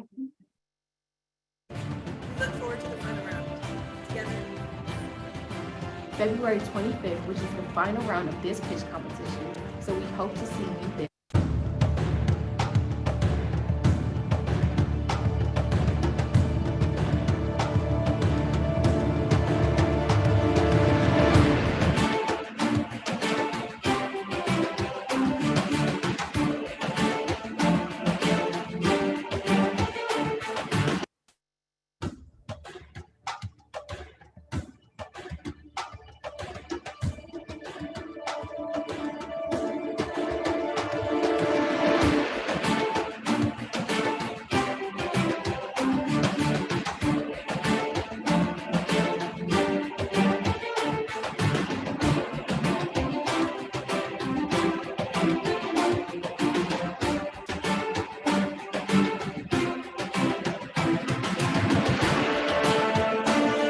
What's going on, everybody? My name is Bilal Isifu, CEO and founder of Unchained Inc.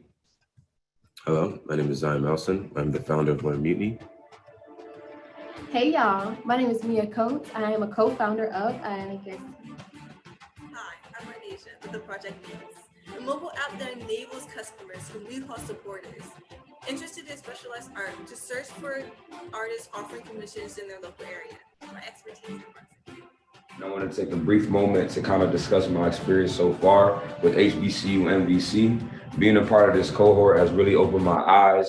I feel like up until this point, I had a pretty good pitch, for a startup and different pitch competitions. But throughout the program, I've adjusted my pitch deck to, be more relative to an investor deck, The HBCU NVC mentorship program has not only given me more guidance and more clarity in my startup, but also the wherewithal and due diligence I need to have done before I can go into that next step. I want to thank HBCU NVC for all the help that they've offered us within this competition. Entering this competition, we were working on improving our software, ending our market validation phase, and working with our initial beta users. Now, with the help of our mentor, we've been able to continue improving our software to release new standalone features. We've reduced the cost of manufacturing for our device called the Ion Cam, and we've developed a new version which will be available to see for the first time. This competition, we were able to have a guided environment on how to conduct market research, choose strategies for marketing and pricing, and most importantly, how to create value for our customers. Our mentor, Jenna, has been a gem in this entire process. With our helpful tips and encouragement.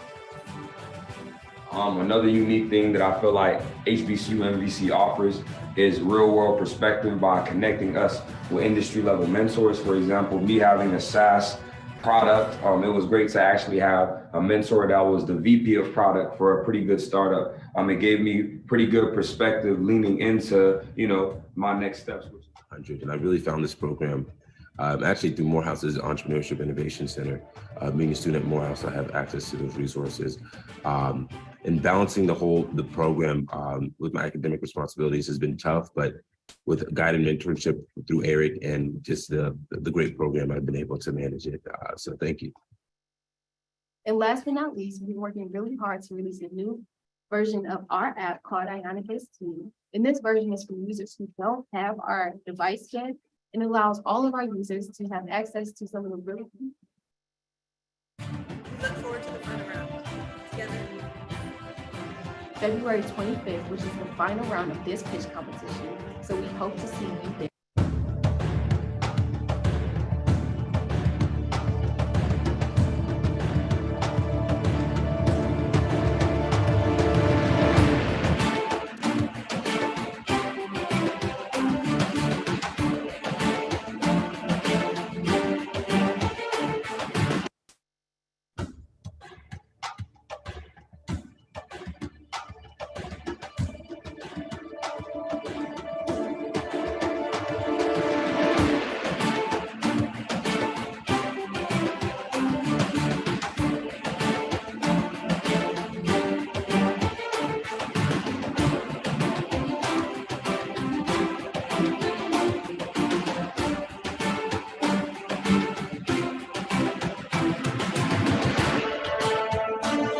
What's going on, everybody? My name is Bilal Isifu, CEO and founder of Unchained Inc. Hello, my name is Zion Melson. I'm the founder of Learn Mutiny. Hey y'all, my name is Mia Coates. I am a co-founder of, and I guess. Hi, I'm Arnasia with the Project Muse, a mobile app that enables customers who we call supporters interested in specialized art to search for artists offering commissions in their local area. My expertise in arts. And I want to take a brief moment to kind of discuss my experience so far with HBCU NVC. Being a part of this cohort has really opened my eyes. I feel like up until this point, I had a pretty good pitch, for a startup and different pitch competitions. But throughout the program, I've adjusted my pitch deck to, be more relative to an investor deck, The HBCU NVC mentorship program has not only given me more guidance and more clarity in my startup, but also the wherewithal and due diligence I need to have done before I can go into that next step. I want to thank HBCU NVC for all the help that they've offered us within this competition. Entering this competition, we were working on improving our software, ending our market validation phase, and working with our initial beta users. Now, with the help of our mentor, we've been able to continue improving our software to release new standalone features. We've reduced the cost of manufacturing for our device called the Ion Cam, and we've developed a new version which will be available to see for the first time. This competition, we were able to have a guided environment on how to conduct market research, choose strategies for marketing and pricing, and most importantly, how to create value for our customers. Our mentor, Jenna, has been a gem in this entire process, with our helpful tips and encouragement. Another unique thing that I feel like HBCU NVC offers is real world perspective. All right, ladies and gentlemen, we are back from break and we are excited to get ready to welcome our next team. Before we welcome them, I just want to shout out the winner of quiz number 2 questions, and that will be Margaret Jastrobiski. Please, I apologize if I got your last name incorrect, but you have won a $25 Amazon gift card. Thank you so much for participating in our Black History Month quiz. And with that, we have with us Sloan Miller and also Renasia Murphy. And these are the founders and CEOs of Muse. Now, both of these young ladies hail from North Carolina A&T. So North Carolina is in here heavy today in this competition. Founded by 2 college students determined to help artists, Muse strives to connect communities through art. They are guided by their love for art and also the love for those who create it. Sloan and Renasia, turning it over to you. Best wishes. Thank you so much. Welcome, judges, investors, and guests. Plasma Studios proudly presents our first product, Muse. Seeing as it's Black History Month, one thing we value about Black culture is the community aspect, which is why we want to create a community for artists, because after all, community starts with art. Plasma Studios' mission is to connect communities through art by providing a platform that allows artists to find their market. From their works, they can live off what they love. But before we go any further, we think we need to properly introduce ourselves and our team.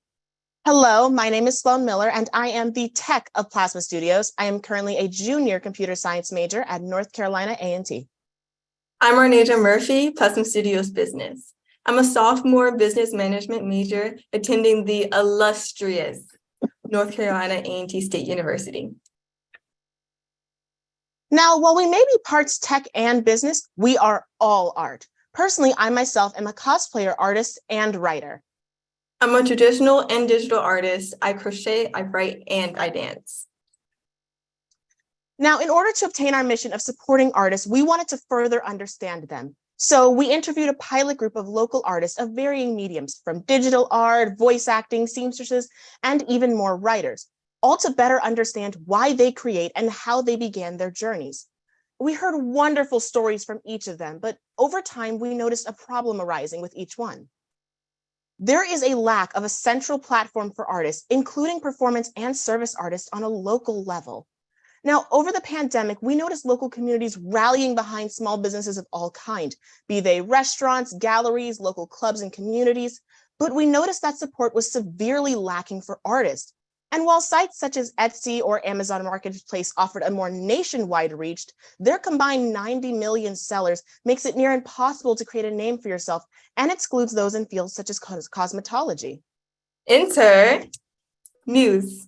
Muse is a community-based digital marketplace that caters to a variety of artistic talents, allowing artists to sell commission-based products and services to supporters. Solona, the tech, will show you some of our features. Thank you, Ray. Now, as you can see here, we have a full layout of our prototype ad, along with some additional details that we felt were relevant to showcase. Our final project will be built utilizing Firebase to simplify our needs and help with the back-end work. However, right now, I want to run you through a demonstration as a loyal Muse supporter. Let's say our name is Janet, and we're running a collection drive, and we need a really good poster to help get the word out. So what do? We'd open the Muse app and log in with our via chosen media, whether that's Facebook, Twitter, or email. Once you log in, you'll see a homepage of artists that match your prior needs. Maybe in the past you needed cosmetologists and DJs from a few events ago. But that's not really what we're looking for today. So instead, we're going to utilize Muse's search feature. Here we can search for poster artists and tailor our search by style, the time it'll take them to finish this work, their distance from our location, and more. We can also see more work from them as we click to their actual profile. This will show their prior works, their social medias, and their reviews. We can also check out where their local work is displayed to give us a better idea of their creations and how we've seen it already affect their community. Once we found an artist we adore, we'll then spend time using the app's in-app messaging system to work out smaller details of the poster, such as the timing, the overall color palette, or the information that needs to be on it. Then we can move straight into purchasing our commission.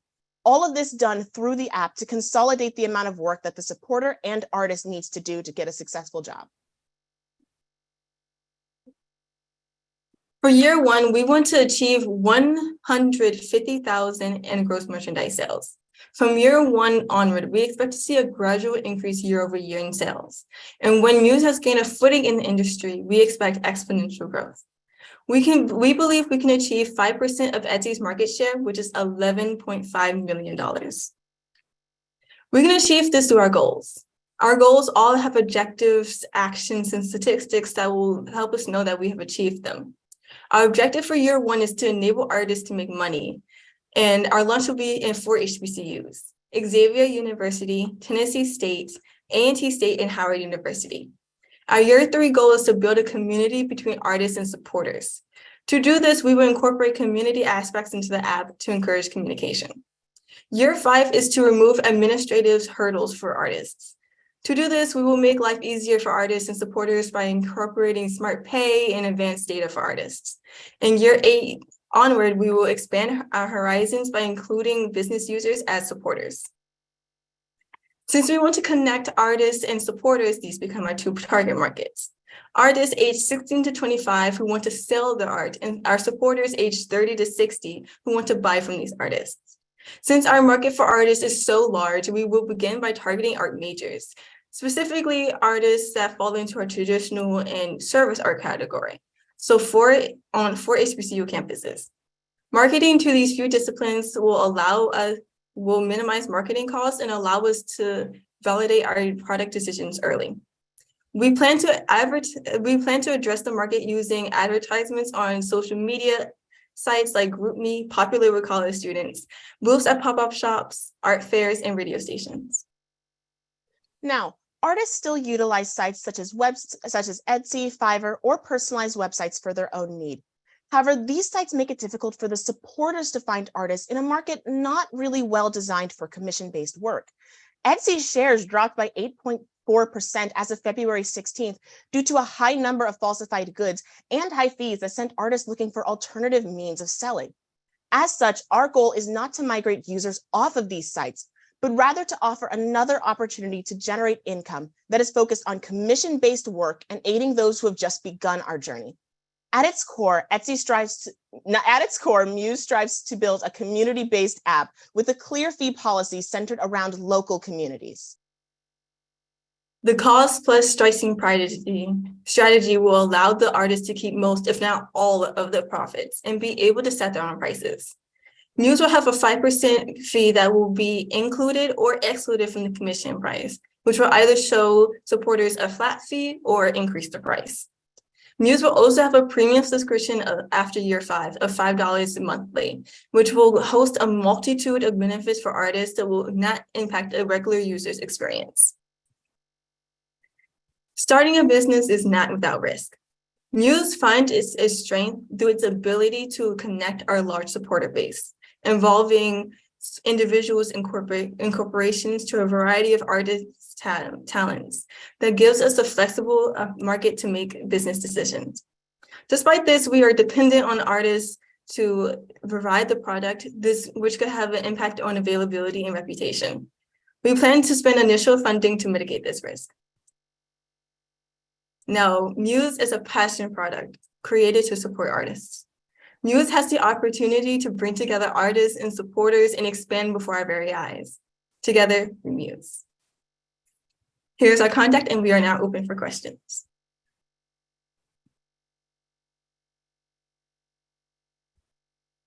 Awesome. Thank you so much, Sloan and Nasia, for this amazing presentation. So we'll now open it up for Q&A from our judges. Thank you so much. This is a very good presentation. I had two questions. One is, has your prototype been tested at this point? So yes, we've ran our prototype across a couple of local artists, both those within our community and within our larger circle. During these tests, that's actually how we were able to pull a lot of the quotes we got. And we found that many of these features were running pretty viably. And over time, we also were making edits throughout the phases through it because of the test. Great, thank you. And then the other question I had to do with customer acquisition, and specifically talking about how will you screen the artists? And what about on the supporting side? How do you guarantee that these are bona fide supporters who are interested in purchasing art? I got this one. So screening artists, any artists that want to sell their art in a local community can join in. We as Muse, we don't think that we will be able to judge whether or not a person's artwork is able to be sold or not. That is the discretion of the artist and the supporter. In order for our supporters to join in, we will do marketing and such things, so they will be able to join in and buy as they please. Mm-hmm. No, I wasn't implying that you were going to judge the art, but in terms of someone being a bona fide artist who actually has done work and is ready to sell something. So I can answer a little bit of this one. Because our original goal and our overall goal is to aim for college students or those who are just getting started in their commission work and helping them tailor their resumes, build out their portfolios and their work, our expectations and vetting process are fairly low because we are meeting this expectation. However, we are engaging more with the local community, the works that they do locally, if they've selected art of posters that they've put up, works they've done for friends and family, or their social media accounts, all will be used to vet artists and ensure that we're not getting anyone who is either stealing artwork or drop selling things on a larger level. Great, thank you so much. Not a problem.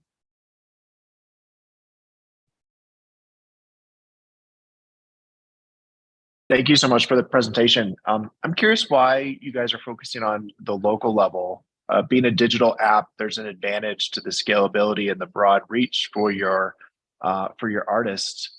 But I'm curious why you think that going at the local level would be a key differentiator and advantage point as well. I can take this one. We do very much so value the local level, and that's a part of our value proposition. We want to be able to give local artists or artists who are starting out the platform that they need in order to gain a bigger basis. Because on other apps such as Etsy and Fiverr, who has a lot more users who are sellers, it's harder for artists to be able to make a big basis for themselves. So we want to start on a local level so artists are able to have that immediate platform that they need and be able to make it so it's easier for them to have people who want to buy their art. Additionally, and on top of this, our goal is commissions on a local level, not just artwork sold. And while Etsy, Fiverr, these sites make it easier to sell mass-produced products if you're creating earrings or tapestries, for those commission-based artwork, for if you're running a school dance and you're looking for DJs and people to help you decorate and set up, that was always our key goal and people to reach, those who were looking for that first in and looking for ways to grow at a local level. And it's very difficult for commission-based work to reach higher and higher levels outside of local without first getting that jump start. Is the aspect that makes it local, like, are you limiting users to be able to purchase artwork if they're not at the local level, or is it your go-to-market strategy that you're only going to make sure that artists and prospective buyers are going to be in a certain region? Of course not. Our goal is to encourage local. And whilst we were running a lot of our surveys, both on the artist end and supporters end, one of the first questions we asked is, what do people consider community and what do they consider local communities? We got an array of answers. Some considered it their colleges, some considered it their hometowns, some considered it the entire diaspora of their community and African-American community, or their own street and neighborhoods. So rather than trying to narrow down it to one goal or saying you can only shop here, buy here, focus here, our goal is simply to provide a platform for whatever you define as your community to be able to find you and reach out to you. Thank you. Hey, Sloan Arnasia, great presentation. By the way, had a couple of questions. I'll try to keep it to 3 of them. The first is on just the impact that we see right now from AI on the artist market. Can you speak to that a little bit when it comes to, what you're seeing in terms of some challenges and risks? Absolutely. As a clarification, when you mention AI, you mean more like AI generated art and its more utilizations within the animation community, the art selling community, and so forth? Correct. Yeah, so over the past, and really more the past few months, there's been a huge outcry from artists about AI art because I'm attempting to figure out how to explain this. At its core, AI art is produced by generation. It recognizes patterns. However, the biggest problem with it is that oftentimes people will upload others' arts into it in order to create these generations. So the art itself isn't even truly unique. There have been huge problems with this of streamers creating sketches or live streaming their work, only to find someone on Twitter or another site has been screenshotting their work, running it through an AI and claiming that this person was now stealing their work because they were able to get the AI to generate it faster. Additionally, shows such as Netflix have released series where the entirety of their backgrounds and props within the animated series were all done by AI art. And while there is a claim that they're doing it because there's a shortage of work within the animation industry, there is still a very high precedence for it. And there are a lot of animators that don't really have the jobs or work they need because of the worry for AI art. So overall, our goal is not to truly acknowledge AI art within this format because a lot of it does come down to stealing or generating other people's art, which makes it a very difficult format to truly support within our app, at least for the time being. There may be exceptions in the future. We don't know where the world of AI leads, and that's what makes it such a wonderful thing. But for now, within its current systems and capability, it's something that we would still need to debate and are on the fence with. Gotcha. Thank you. Second question is on identity tags within your app. So for artists, say, Black queer artists, will they be able to identify their businesses within that for folks who were looking to support their business or their art. Yeah, so you're asking, just to clarify, you're asking if people will be able to identify their artwork as their personality. So saying that, oh, they're Black and queer, so things like that. Correct. That is an interesting aspect to the app. I think that we will have profiles and things of that nature. So you can go to an artist profile and they will be able to say the things that they value. And obviously because of art is definitely a part of our identity. So the things that they will sell will be a part of that. Like a lot of queer people on Etsy and etc. will make stickers with the pride flags, and I love them so much. So that will definitely bleed into the products that they create. And I think that is a very interesting aspect, like having tags and such things. Solon, what do you think?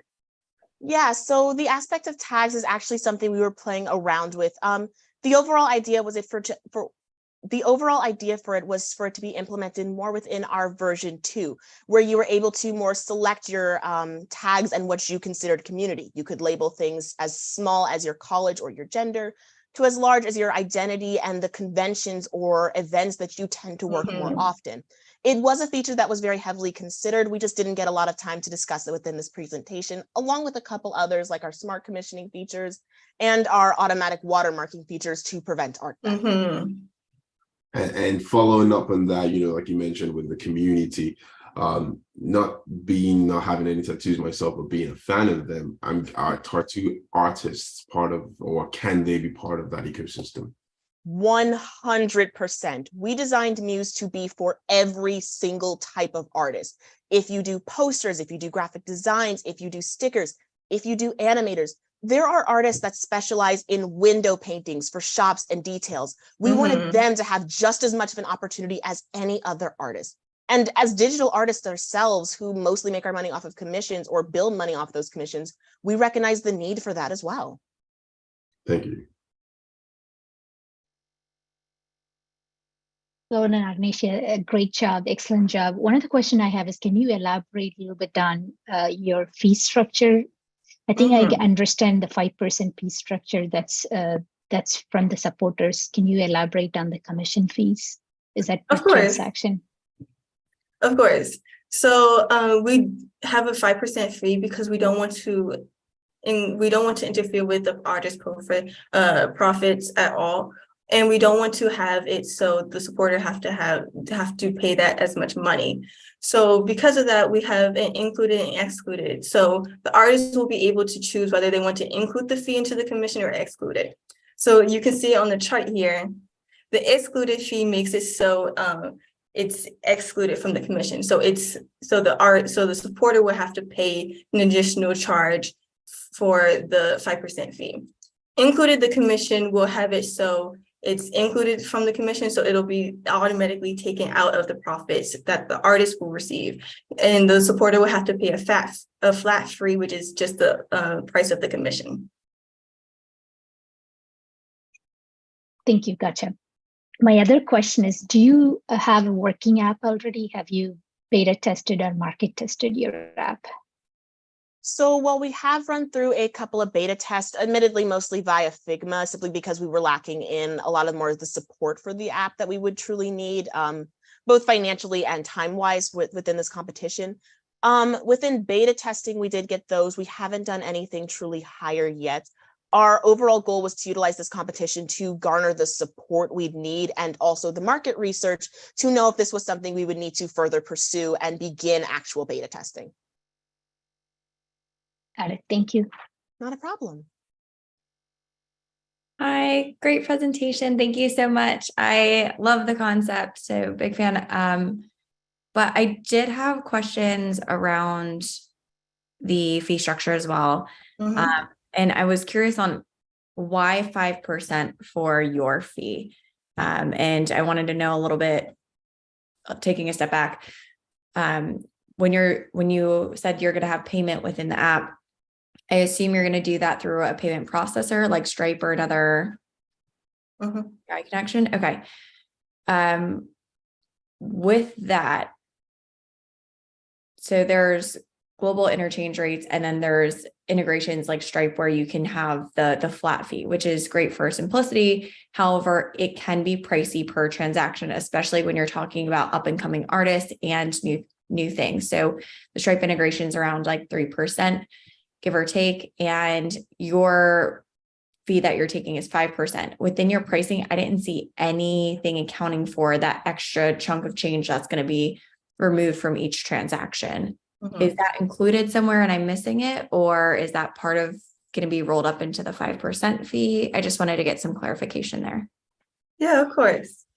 So long, go ahead.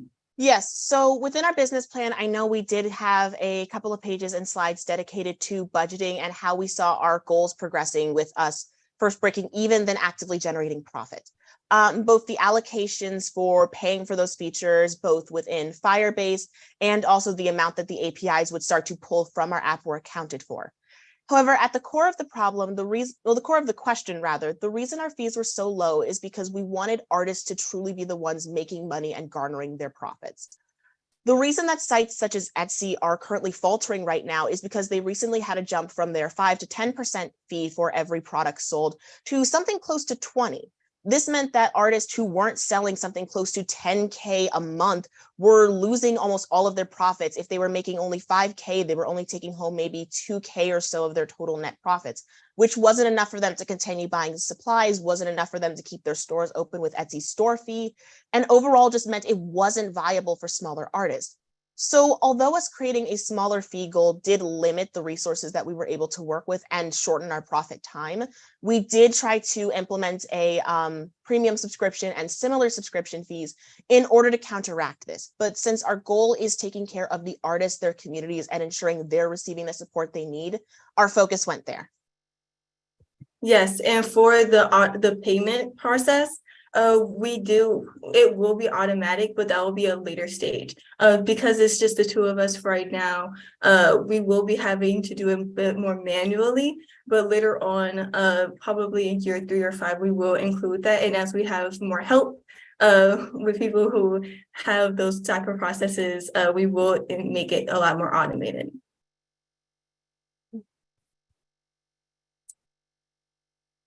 Right. I think there's a few different ways to approach and tackle that problem, and happy to shed some light there, but I think makes sense. Thank you. Thank you so much. And we'll definitely be contacting you later for that. Exactly. We take all the support we can get.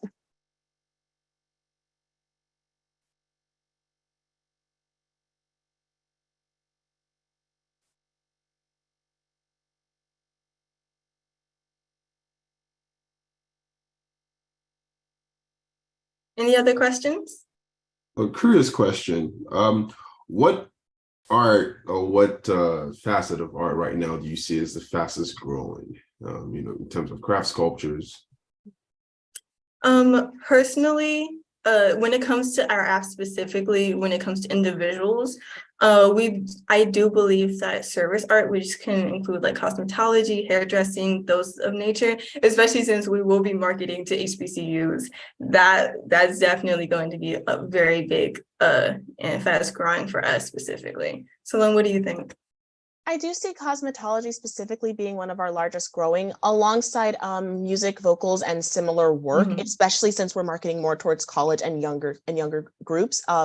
Those tend to be the most heavily pulled. I do also see a very big market for graphic design from this. I know even on a personal level, when we were running beta test, a lot of the artists who were running this through had only gotten graphic design roles from their mother or their mother's friends or an aunt or an uncle or something along those lines. But in each case, they were creating posters and works of art for these communities and organizations that they were a part of. So I can see that growing just as much. Thank you.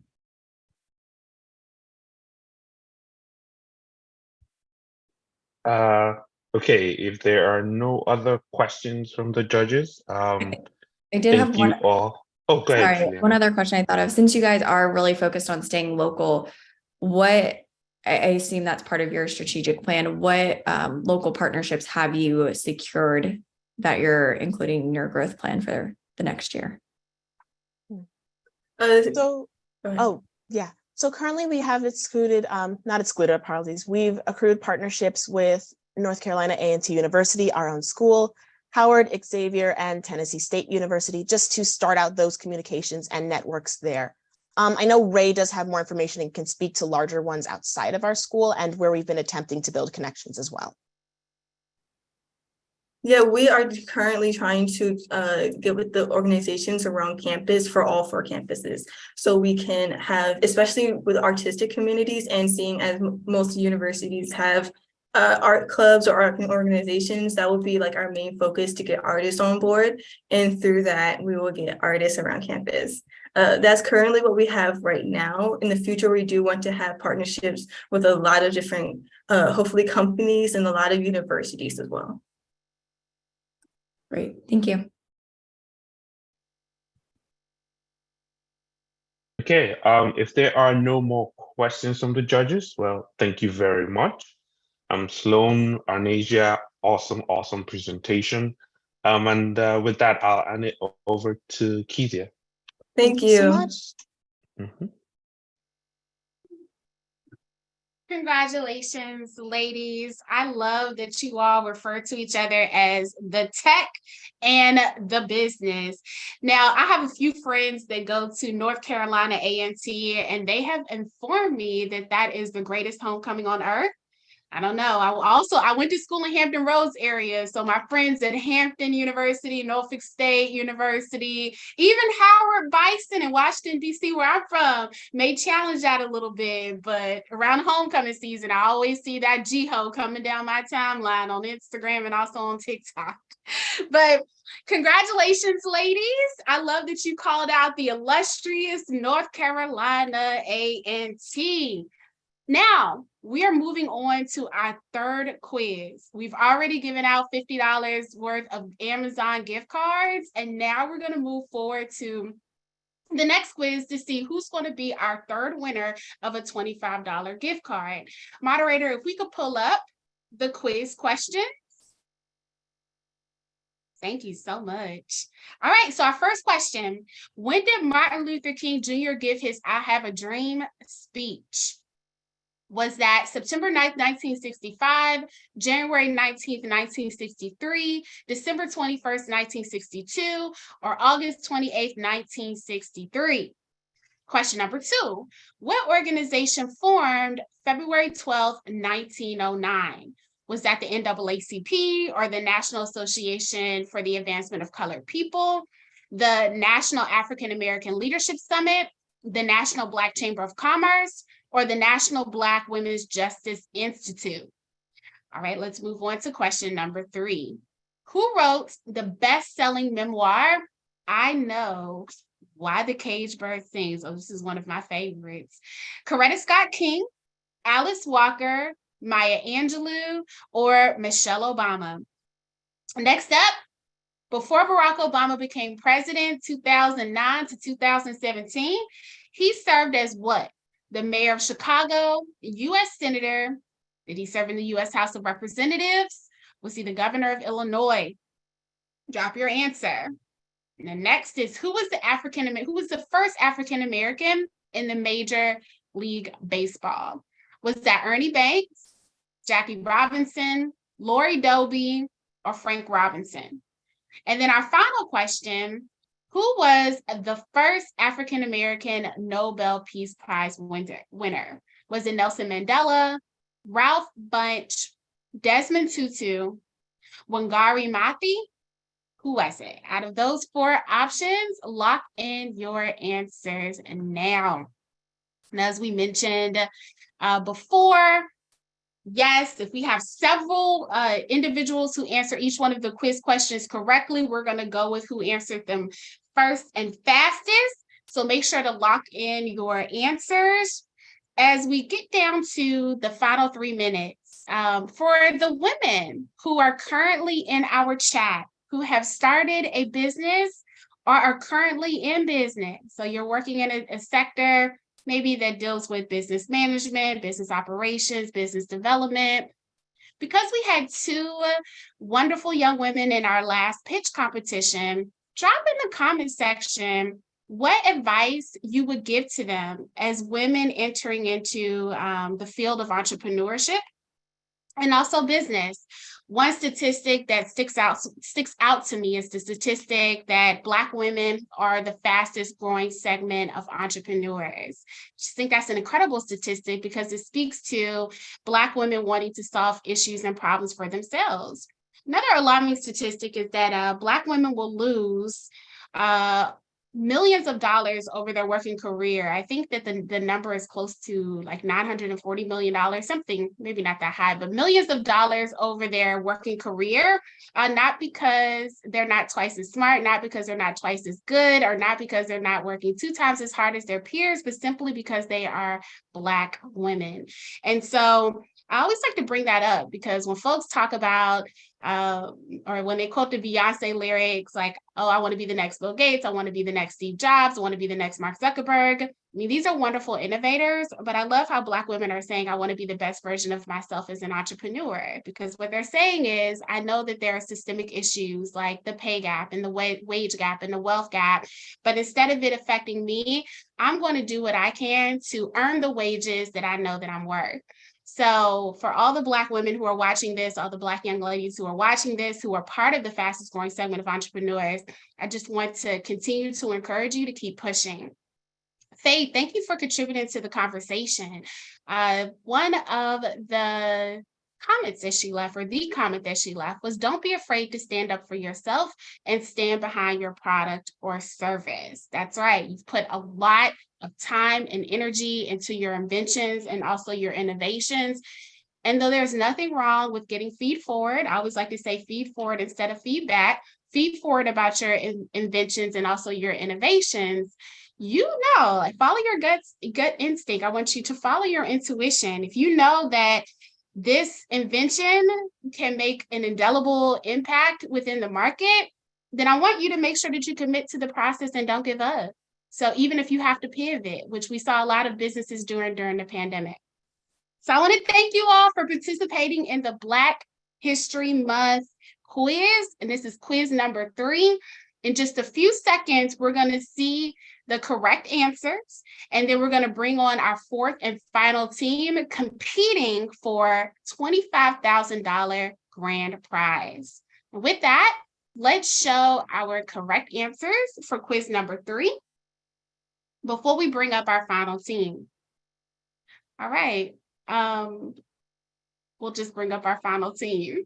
So team number 4, oh, there it is. Thank you so much for that. Thank you, moderator. I know our moderator is working very hard, very nice woman. So Martin Luther King Jr.'s I Have a Dream speech was given August 28, 1963. What organization was formed February 12, 1909? That would be the National Association for the Advancement of Colored People. Who wrote the best-selling memoir, I Know Why the Caged Bird Sings? That would be Maya Angelou. Before Barack Obama became president between the years of 2009 to 2017, what did he serve as? That would be U.S. Senator. Who was the first African-American in Major League Baseball? That would be Jackie Robinson. And then finally, our last question, who was the first African-American Nobel Peace Prize winner? And that would be Ralph Bunche. Oh, okay, Margaret, but we appreciate your participation. She said she missed it by 1. These are tough questions. And so I appreciate everyone for sticking it out with us. And with that, we're going to bring up our 4th and final team. We've had North Carolina students enrolled in HBCUs located in North Carolina up until this point. But for our 4th team, this takes us to the city of Atlanta in the state of Georgia. We have Learn Mutiny, which was started by Zion Melson, who is currently on screen right now. Let's give a virtual round of applause for Zion Melson. Now, Learn Mutiny, which is his company, will disrupt the current way that people learn and collaborate to bring a new perspective in the exchange of information between a shared people. So Zion, best wishes. Thank you.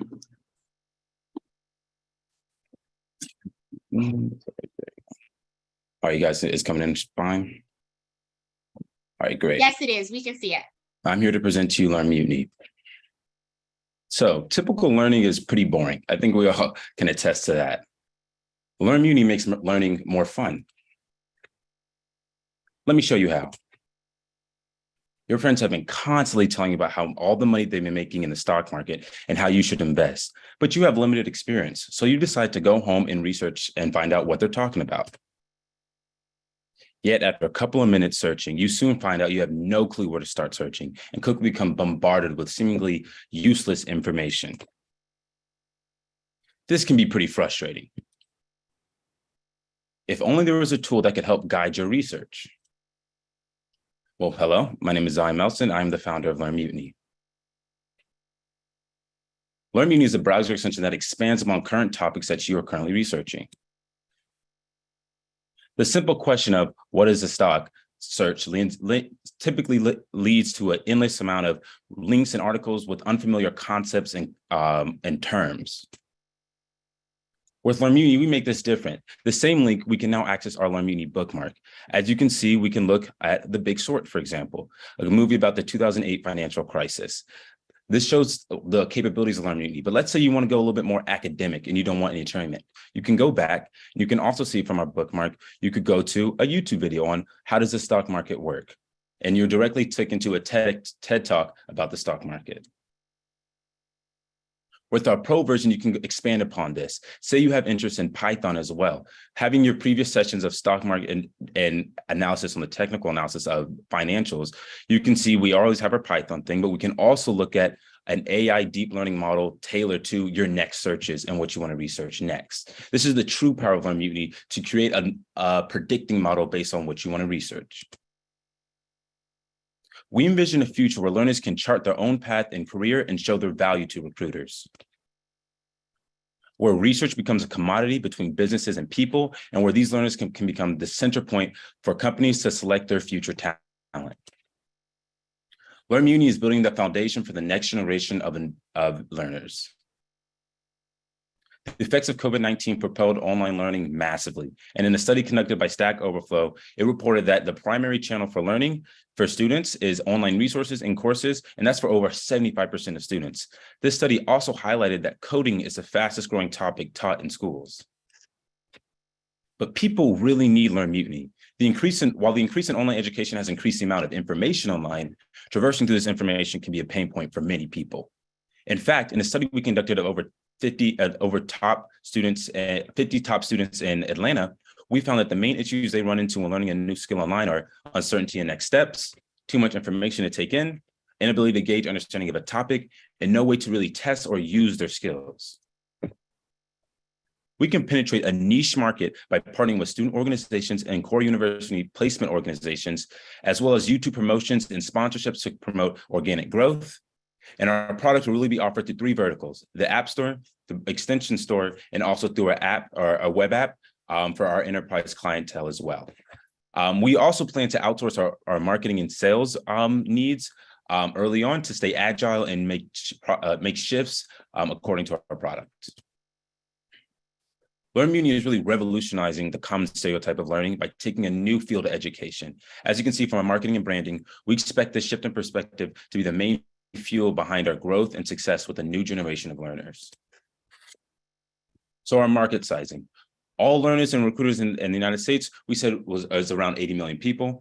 We then subsetted that with the southeastern portion to 25 million people. And our direct obtainable market is Metro Atlanta college students with interest in finance, technology, and entrepreneurship, which is around 50,000 students. Our go-to-market strategy, to keep it pretty brief, in spring, we want to finalize our AI model architecture, initialize our repository, and also host our first intro event to get some exposure on campus. Summer 2022, we want to hire a summer intern, update our website and our marketing materials, and also finally launch our product.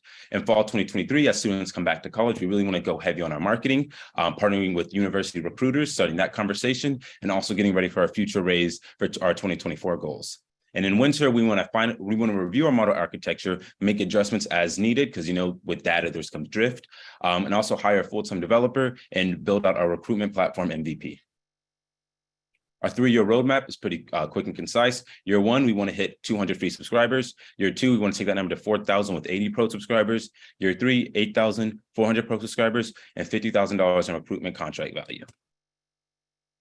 Our revenue model, pretty simplistic. It's a 3-tier system. We have per-click advertisements, enterprise contracts, and our pro account subscriptions. 5 cents per clicked ad is pretty standard across the United States that we can get for our ads. And our $19.95 a month for our pro account is comparable to LinkedIn's $39.99 for their premium account. Our financial projections, a quick overview. As you can see, for the first few years, we will not be profitable. That is because of high startup costs, which is typical. But really at year 4, and it's really shown in year 5, we will become profitable while maintaining our operating and administration expenses pretty consistent from then on. Our competitors. So our most notable competitors are Google Search and LinkedIn. And the way we do this is we're not trying to compete with Google Search, but instead build on top of them to create a more enhanced native experience for users already. That being a Chrome extension puts us there perfectly. And for LinkedIn, we are trying to undermine LinkedIn by not only giving a discounted rate for current users of LinkedIn, but also by, instead of using manual inputs, really tracking user data as a core center point of our recruitment. And there's also companies that have certain aspects of LearnMuni that aren't really direct competitors. That's Seamless AI, which is an employee querying database Chrome extension, and Larder, which is a bookmarking Chrome extension. But they don't pose a direct risk to LearnMuni. Our exit potential. We really just want to bring a whole new perspective to how users and how people interact with businesses and their data. Of course, there are potential acquirers of LearnMuni, but we really see LearnMuni becoming more than just a Chrome extension and really becoming a whole brand where people can finally take control of their data and create a whole new narrative in the way we've been interacting with current big tech companies. As you can see from our team, just a quick plug, a little off script here, but these are my guys. I've been working with these guys for a little over a year now, and they've really pushed me in a way where I didn't even think this company could get there. Eric, I gave a shout out to him earlier, and I'll say it again. He's been instrumental. Like from where I started off to where I am now, it's amazing. And I'm curious, and I tackle anything. I'm not scared of anything, so I tackle anything, and I love learning. Currently, I've been looking at I've been reviewing some stuff in blockchain. So I'm just constantly curious, and I really just want to spread that curiosity to others as well. And Nico and Max are great guys. They're really outspoken, and Nico's been handling business with corporate partnerships and getting us in places that I couldn't imagine, not only at HBCUs, but also HBCU organizations like Thurgood Marshall College Fund, and really Thurgood Marshall College Fund is really where he's made most of his impact. But just a quick shout out to the guys. But we also have experience at top technical companies, Google and Microsoft, and A16Z. And Eric is also the co-founder of Get Set Learning. So we have the experience needed, and we can really bring some value. So we are raising our $50,000 round, $18,000 of which will be used for our summer interns, $30,000 of which will be used for our marketing and advertising, and $2,000 just for legal costs and technical costs. So curiosities are planted every day. This new age of technology and internet and information, and I'm thinking of the younger generation, they're going to have so much resource at their fingers, but they really need to learn how to traverse through that and become impactful. There's no reason why we have the invention of the internet, but not everyone is insanely successful because all the information is there. So LearnMuni is really trying to be that company that can help propel more and more students and more learners, not just students, but learners, to really seek out information and use it effectively in the marketplace and also for themselves as well. And LearnMuni is really here just to water these curiosity seeds. But that is my time. I would like to open the floor for any questions, and you can email the email in front of you if you have any other questions. Thank you. Thank you so much, Zion, for your presentation. Great job. I want to open it to Q&A for our judges. Zion, I can get started with that. Great presentation. This is very much an untapped market, like you just mentioned. So I'm really excited to learn more about this. Just quick, I have 3 questions. Quickly, can you take me through just a simple customer experience, from when they install it, what they see? Maybe they're watching a video on YouTube. Just take me like through a quick customer experience. Yeah, definitely. So let's say you're watching a video on, let's say, JavaScript, right? You're a new developer. Maybe you're just interested in it. You're watching a JavaScript video, and it's a ton of concepts you don't know about, right? What you can do is from the browser, you can click the browser extension, and it might take you to JavaScript fundamentals or the basics of declaring a variable. So it'll know like the first steps to take in that user journey, essentially. Gotcha. Okay. And how do you go about quantifying or validating what the customer just saw? Basically, if someone says what you're learning is Java, but really they're teaching you some other language, or it's maybe not necessarily the most accurate. How do you validate what they're learning? Yeah, definitely. So you're saying like, how do you, just to clarify, you're saying, how do I know what they're watching? You're saying? Correct. And how do you know what they're watching is actually the correct content? Yeah, so there's a ton of information, and being a Chrome extension, there's not to get super technical, but really, if you're a Chrome extension, you can see everything that they're watching. So that's from the title to the content to the URL. So there's a ton of content that's given to you from being a Chrome extension. So that can really help, so it's not confusing Java with JavaScript, Gotcha. And then that leads on to my last question on data protection. Yeah. So what's going on with Europe and GDPR. Tell me more about that piece of it with customer data protection. Yeah, so it's interesting. I've done a ton of research on this because you're right. And like the future of data protection. So current solutions, when you download it, they always give you a disclaimer of what they're all going to collect. Like any Chrome extension, just building one, you can get a ton of information just based on it. So of course, there will be a prompt to, accept terms and conditions. But the future of learning, as I said previously, I want to see a shift, and really the shift of how users interact with data, where we regain ownership of that data. And not to get super in depth or technical, but there's a ton of really innovative technologies coming out past AI that can give users that access to own their data once like for the first time ever in history. So those are the shifts we see in the future. So instead of having like data privacy, and the issue, not to go long-winded, but the issue with that is giving people the ability to delete their data. That's the hugest thing, to know what's being shared and ability to delete it. But let's say you're building up your profile, you're looking to get to Meta, and you have all this great data built up, and then you delete it. How do we safeguard that? That's an issue, that's a risk that we're seeing as we shift in the future. Thank you. Yeah.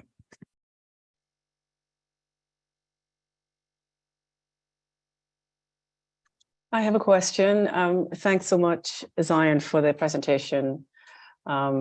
Very good outline of what you're trying to do. Two questions. One, what exactly is a pro account? That's the first question. Yeah. Oh yeah. I'm sorry, I didn't highlight this. The Pro account comes with the full feature set. So it not only comes with there's like two products. So the recommend, like when you open the tab, there's not really a lot of AI that goes into opening a tab. It can be a basic query search for other content with the key terms. The Pro account gives you access to the AI tailored content with content you haven't seen before, but predicts what you might want to learn next. So from the example of being interested in the stock market and Python, then it goes into algorithmic trading. That's a follow set. Also no ads. So that AI model and no ads. And finally, access to that recruitment pool. So that gives them incentive where it's like, okay, I'm learning all this stuff and I want to get a job. To get a job, you would have to pay for that Pro account. And the value add there is I'm only paying $20 a month, but then guys that are working on the TensorFlow team at Google can see I've been studying this concept a lot, and then they could like reach out to me that way. Did that clarify? Great. Thank you. Actually, I'm glad you raised the issue, because I was going to ask you about the link between doing all this research, learning online, and recruitment. So I think you've just answered that. Thank you. No problem. Zion, excellent presentation. So another question I have is kind of around the security. Is my understanding that the product is primarily focused around Chrome and other browser extension? Yeah, so there's interesting things with working with different browsers. Chrome and Edge, I believe they work well with the extension, but I really want to tailor the experience more towards Chrome. The reason why is because the engine is the same engine built on Brave browser. which is the new browser that's like getting more and more adoption. So I'm really just, with that being said, I'm trying to shift our product to be ready for the future. So it's compatible. Currently, it is compatible with all browsers. But in the future, as the war of the browsers, browsers start deteriorating and, people are shifting over, it would be built for that. If that answers the question.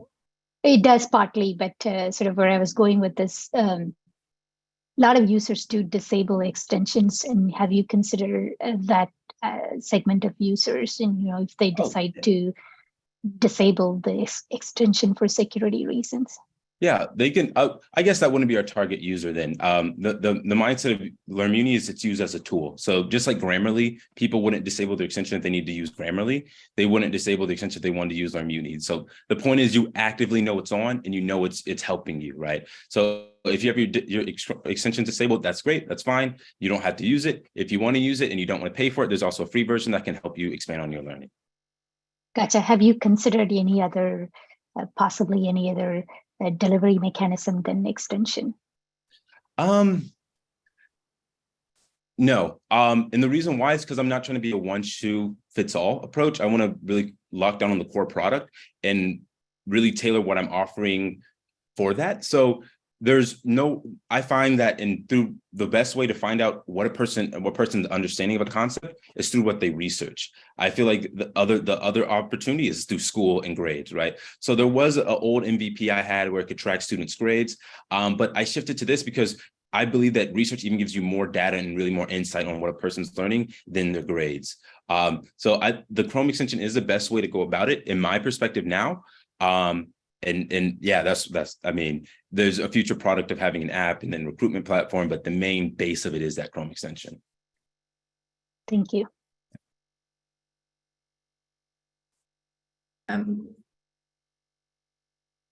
Quick comment. I great answer. I like that approach and would agree with that direction, but I actually had an introduction and I just want to make sure we get connected afterwards. But I guess leading into it as far as like partnerships, like have you reached out to some of these large companies like Mozilla? They have a specific procurement where they focus on supporting, female and minority founders and adding certain features to their products. And they always look for some diversity with those vendors. Have you reached out for partnerships for anyone like Mozilla or other, tech companies to further promote what you're doing? Yeah, I actually, it's funny. I actually bumped into a woman that works with Microsoft, and I was telling her what I was building. And this was a few months ago. I haven't talked to her since, but I was talking to her about what I was building, and she was like, "Oh, we would love to have that." She gave me her number. She's like, "Let me know whenever you're ready. We need that at Microsoft." And I was like, okay, great. At the time, I was still building the product and really doing a lot of user research. And I want to come when I approached her again. I want to come with a more polished product and ready to go and hit the ground running, because working with Microsoft previously and doing like organizations, they really like a solid product before they come in. They don't really want to help you get there, So yeah, the short answer, yes. Great, thank you.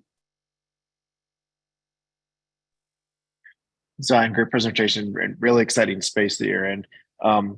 You got a lot of balls in the air, and I want to make sure I understand. As far as your value proposition, what do you think you've proven out already, and what do you think is important to prove out next? Hey, can you elaborate a little bit more? I want to make sure I'm answering it. Yeah. So as far as proving the model as it being effective to the students and the business partners, what has been proven out so far? Yeah. And maybe nothing has been proven out so far, but what do you think is important for proving out next? So it's interesting. I don't know how useful the AI model has been proven out. I've talked to a ton of developers, and developers specifically because most times development is self-taught. You can learn it in class, but a lot of that is self-taught. So that's the persona I was going for.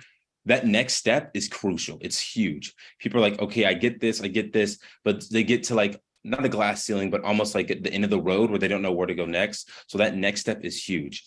I'm unsure on how how likely they are to use just the extra help. So that's why I was saying, like with Google search, where it's like where you can open it up and it'll send you, like if you're on a get started Python page, it will take you to a YouTube video with the Python get started page. That hasn't been, tested out. But that's not really the core offering. That's why it's free. That's why it's free, but our real value would cost more, if that makes sense. It does. Thank you for that. And then separate question, unrelated. I noticed on the model you showed that you get to profitability with a pretty narrow margin in a few years, but I also noticed that legal costs and front-end development was going to be turned off as an expense around that time. Are you feeling that you wouldn't need to have any expense from legal and front end at a certain point? So you're saying so I don't know. I have my the financials drawn out in the appendix if you want to go offline and look at it, but I have legal cost continuing on for the first 3 years to make sure we're controlly compliant. In front end, I have front end full stack and the data analyst, data scientist. That's the main portion of the cost. That's the main driver of our cost, actually. So that's always there. And the reason why is because we want to be innovative and we continue innovating on stuff. We don't want to just be complacent with the product and then send it out. So there is a constant cost there. I don't know if I might have not made that clear in the day. Got it. Thank you. No problem. What do you think is stopping Google from adding an extension from this? Like what makes you so unique that, versus them just turning on a feature and testing it out? Like what's going to make you stand out and compete? Yeah, that's not what their focus is. I feel like their focus is, it is an AI, but it's really trying to compete with being the best search engine optimization, right? So my strategy in doing that is I'm well aware that the barrier to entry here is very low, right? But most people aren't super innovative in this. They're not really taking this time to think about it. So that is a potential acquirer would be a Google. So if I built the software and we trained a model and it worked better, or, they just like the idea and they just bought us out, that's exit potential, But the long-term goal of our Muni is to kind of go past that. So I said the Chrome extension is great for now, but we really want to become a different shift into data ownership, which is something Google will never do. Your Gmail isn't even yours. You get what I'm saying? So that's the long term. So short term, yes, it's like we can get acquired by the big guy, but our long term play would go directly against what the big guy is doing. Thank you. I appreciate that. One other quick note is coming from somebody who is self-taught in coding and then started a tech company. I would maybe challenge that assumption on how people are learning versus just reading and how they're absorbing information and taking that next step in their career, because the links, are one bridge to absorbing that knowledge. But I think that mentorship, the second and third iterations of what you're planning on to, adding that when you're talking about your vision and your goals for the company, really maybe challenge that assumption and that story and that persona of what it takes to go from that initial free version that you're talking about to bridging that gap into, actually using it and switching that career and having that be a success marker. Great. Thank you. Noted. Thank you.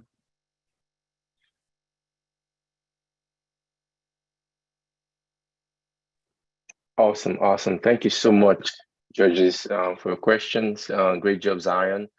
So our judges will now deliberate on the presentations today and then identify the winner. So in the meantime, I will hand it up to Kezia as we go to the next segment. All right. Thank you so much, Joe. I think it'll be you and I, and also Sami.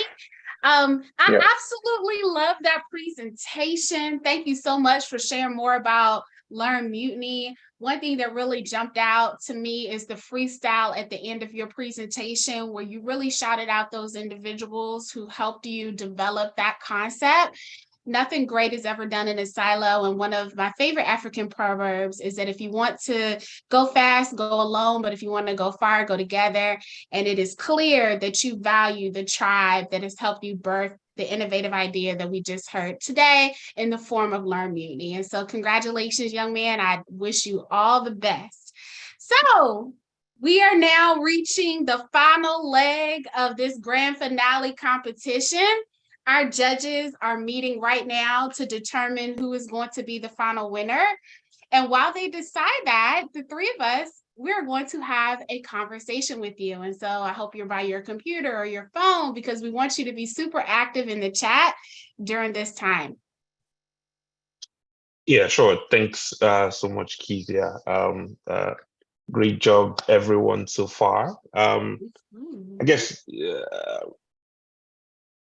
we can have a good conversation about entrepreneurship, why it's important, and how it can have a positive effect on not just the individuals that are in the entrepreneurship space, but the communities in which they serve.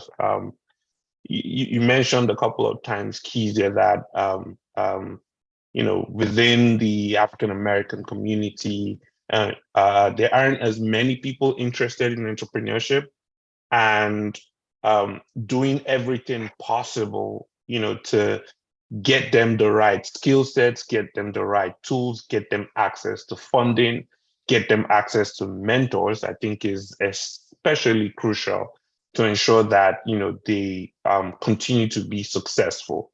Joe, Kezia, any thoughts on entrepreneurship as it relates to the Black community, and what, folks, anyone or everyone on the call can do to encourage entrepreneurship within the community? I mean, first and foremost, I would say people should, refer or publicize the HBCU NVC, right? Because that's the ecosystem that we're trying to create, to give, Black folks the opportunity to showcase their ideas. So, this is the second iteration of the competition, and we're proud of the progress we've made so far in the schools that are involved, from 20 schools to in the first iteration to 41 schools for the second iteration, and expanding to HBCUs eventually, in the United States. So I think that's one thing they can do, and tell their family and friends and folks about the competition, and encourage them to apply, for the next iteration, and continue to encourage folks, within their circle to pursue their entrepreneurship aspirations. It starts with an idea, and just having that wherewithal to pursue your dreams and go after it, and remove the idea that as a Black person you don't fit the spectrum, or you don't fit the ideal candidate. And I think we have folks that have proven that notion wrong time and time again within the Black community. So I think just encourage them to continue to sort of publicize HBCU NVC, and of course just encourage folks within the circle to pursue their dreams. Yeah, and I'll piggyback off of that, Joe. I do believe that interest in entrepreneurship among Black people is very high. It's a resource gap.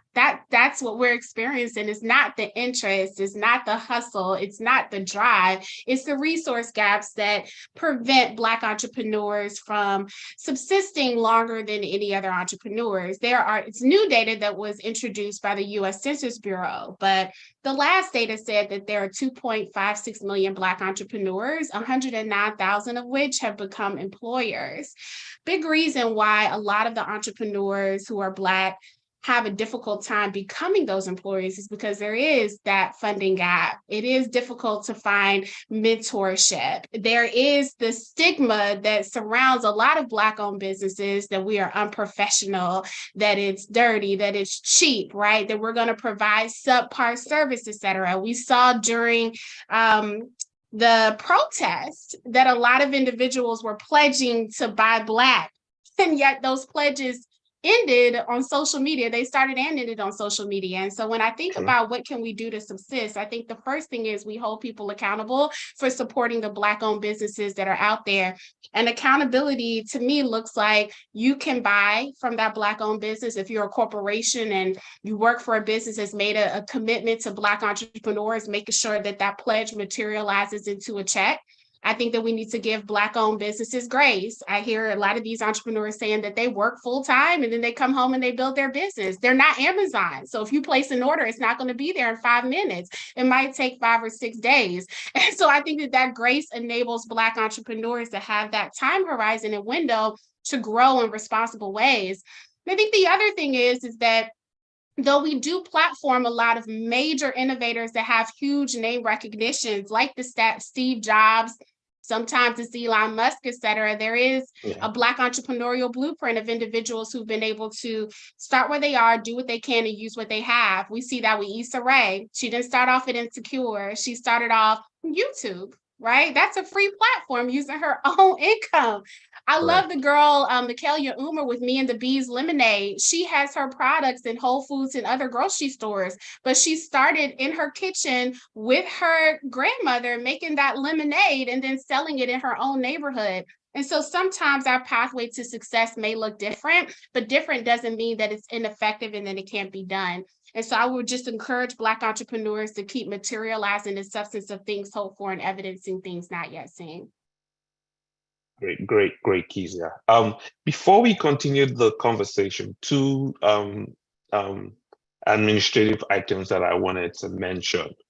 Quiz 3, just to let everyone know who the winner of Quiz 3 is. And the winner of Quiz 3 is Jenna, and I am going to butcher this, but I apologize. It is Jenna Swozjanik,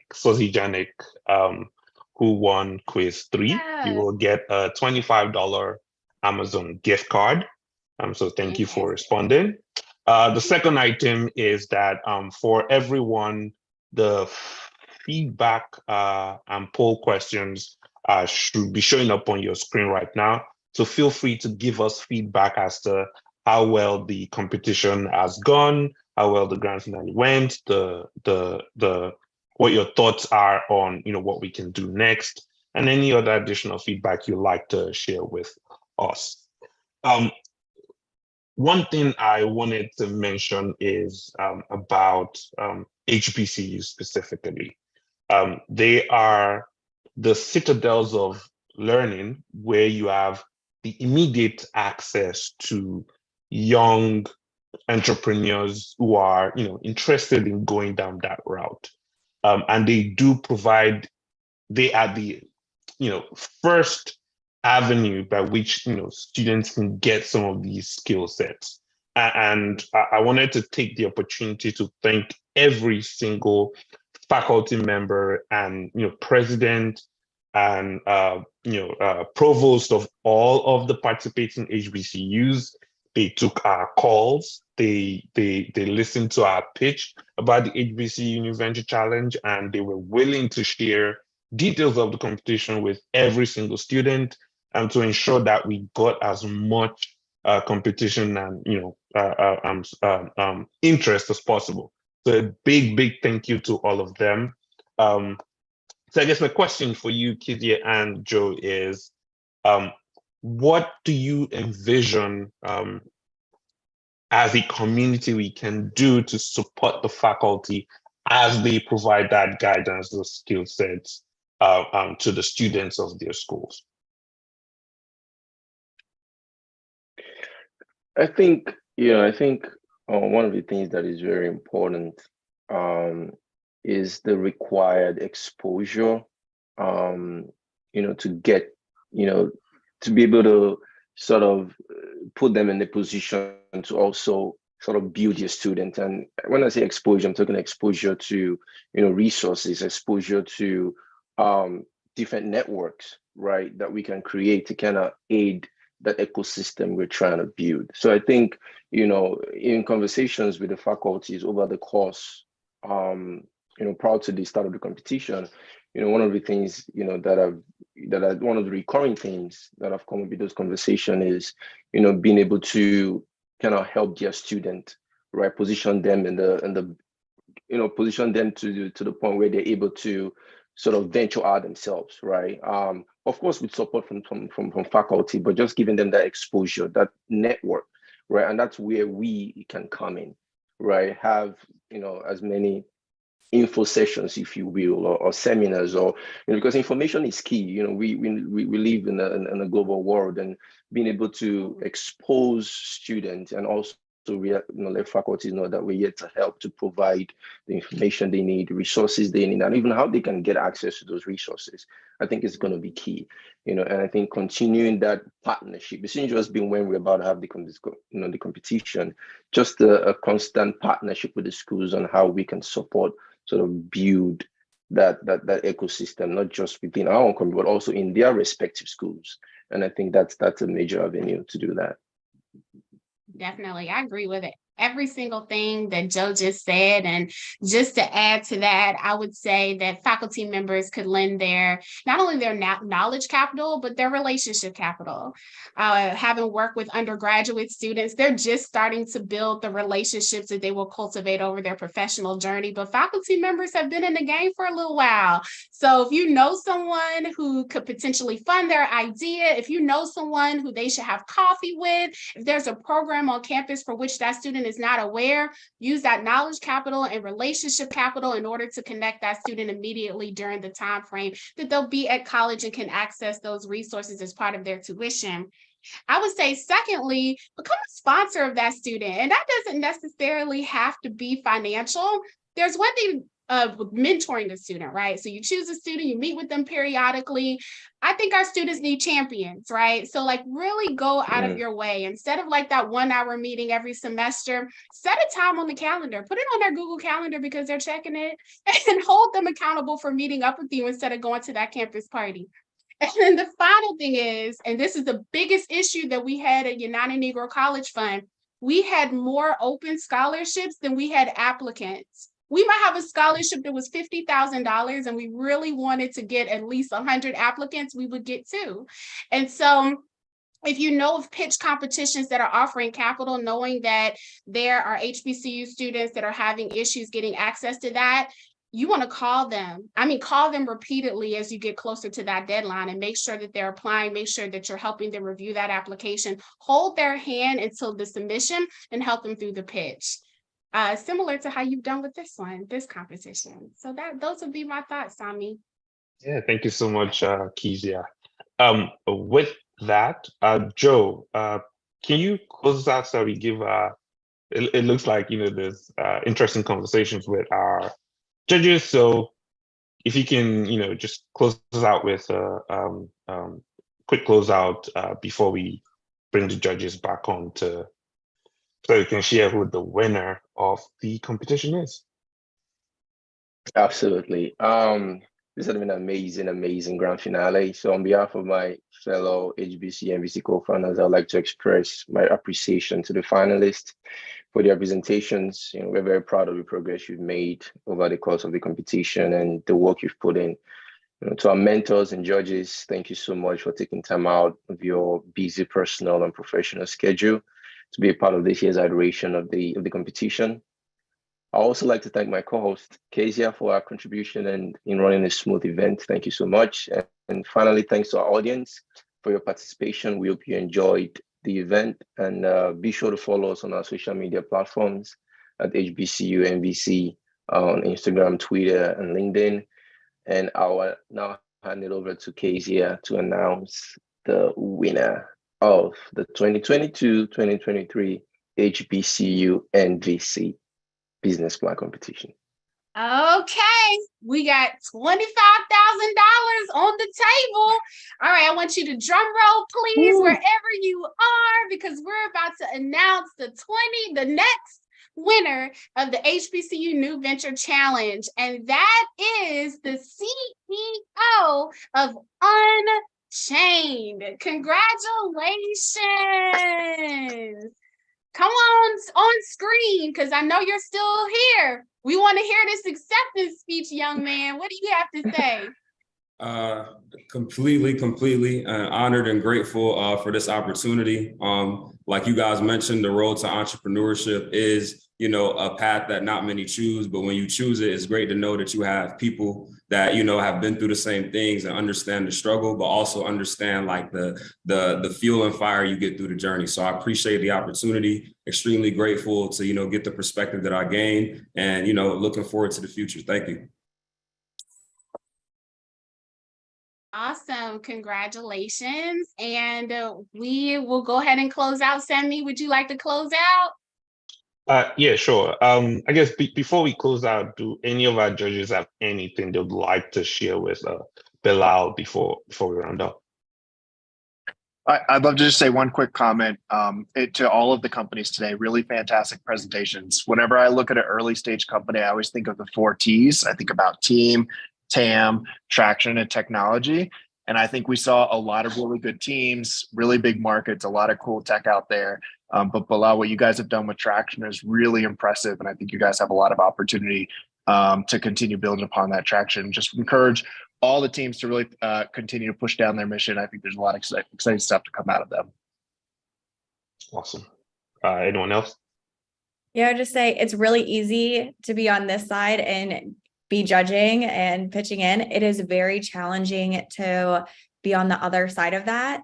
And sometimes we forget that. And I just want to take a second to say all of the companies that we're presenting, I know it's a lot of work to refine your pitch deck, put together a business plan, come and present in front of all these people that you may or may not know, and it's live streamed. Good job, you guys. I feel like every year things get more and more competitive.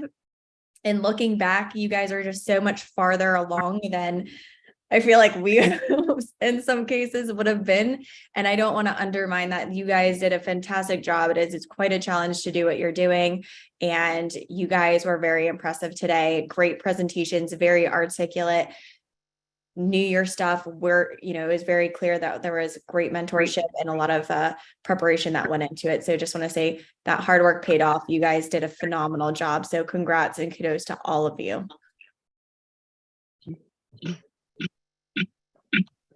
Fantastic. Thank you, judges, for your insights. I will add mine. Again, congrats to all the teams, all the companies for partaking in this. I would like to second Juliana as well as Nick's comments on this. But again, take advantage of the mentors and the network that you have built throughout this competition. You know, make sure you're sticking with them, reach out to them, talk to them, think collaboration, think expansion, think shifts. So again, keep in mind that this competition is just the start of it. You have investors out there that you can always reach out to, leverage the network you've built, leverage the HBCU NVC team as well to build on what you already have. Congratulations again, Bilal. Your Unchained presentation was quite excellent. This was a difficult decision, but again, congratulations for coming out on top. The growth has been immense, watching you grow from the application stage all the way to the final stage. I would like to mention again that for all the finalists on the competition, you will have the opportunity to partake in the Rice Business Plan competition. This is one of the bridges that we have built with the HBCU NVC competition as well. And so you're going to hear more information about that from us as well. So again, you're going to have more opportunities for this. Congratulations again to everyone. Yeah, thank you, Emeka. And with that, we have come to the end. One last thing before we end everything. You guys have listened to a wonderful grand finale. To the folks that are listening in, if you know any sponsors, any investors, anyone who is interested in supporting the HBCU entrepreneurship community, feel free to let them know about us. You can go to our website at www.hbcunvc.com, or you can email us at info@hbcunvc.com. And that's it. Thank you so much, Kezia, for your support. Thank you for everything you've done. Thank you to our moderator. And to everyone else, enjoy the rest of your day. Happy Saturday, and goodbye for now. Thanks so much, Thank and you, congrats to all the finalists. Bye-bye. Bye.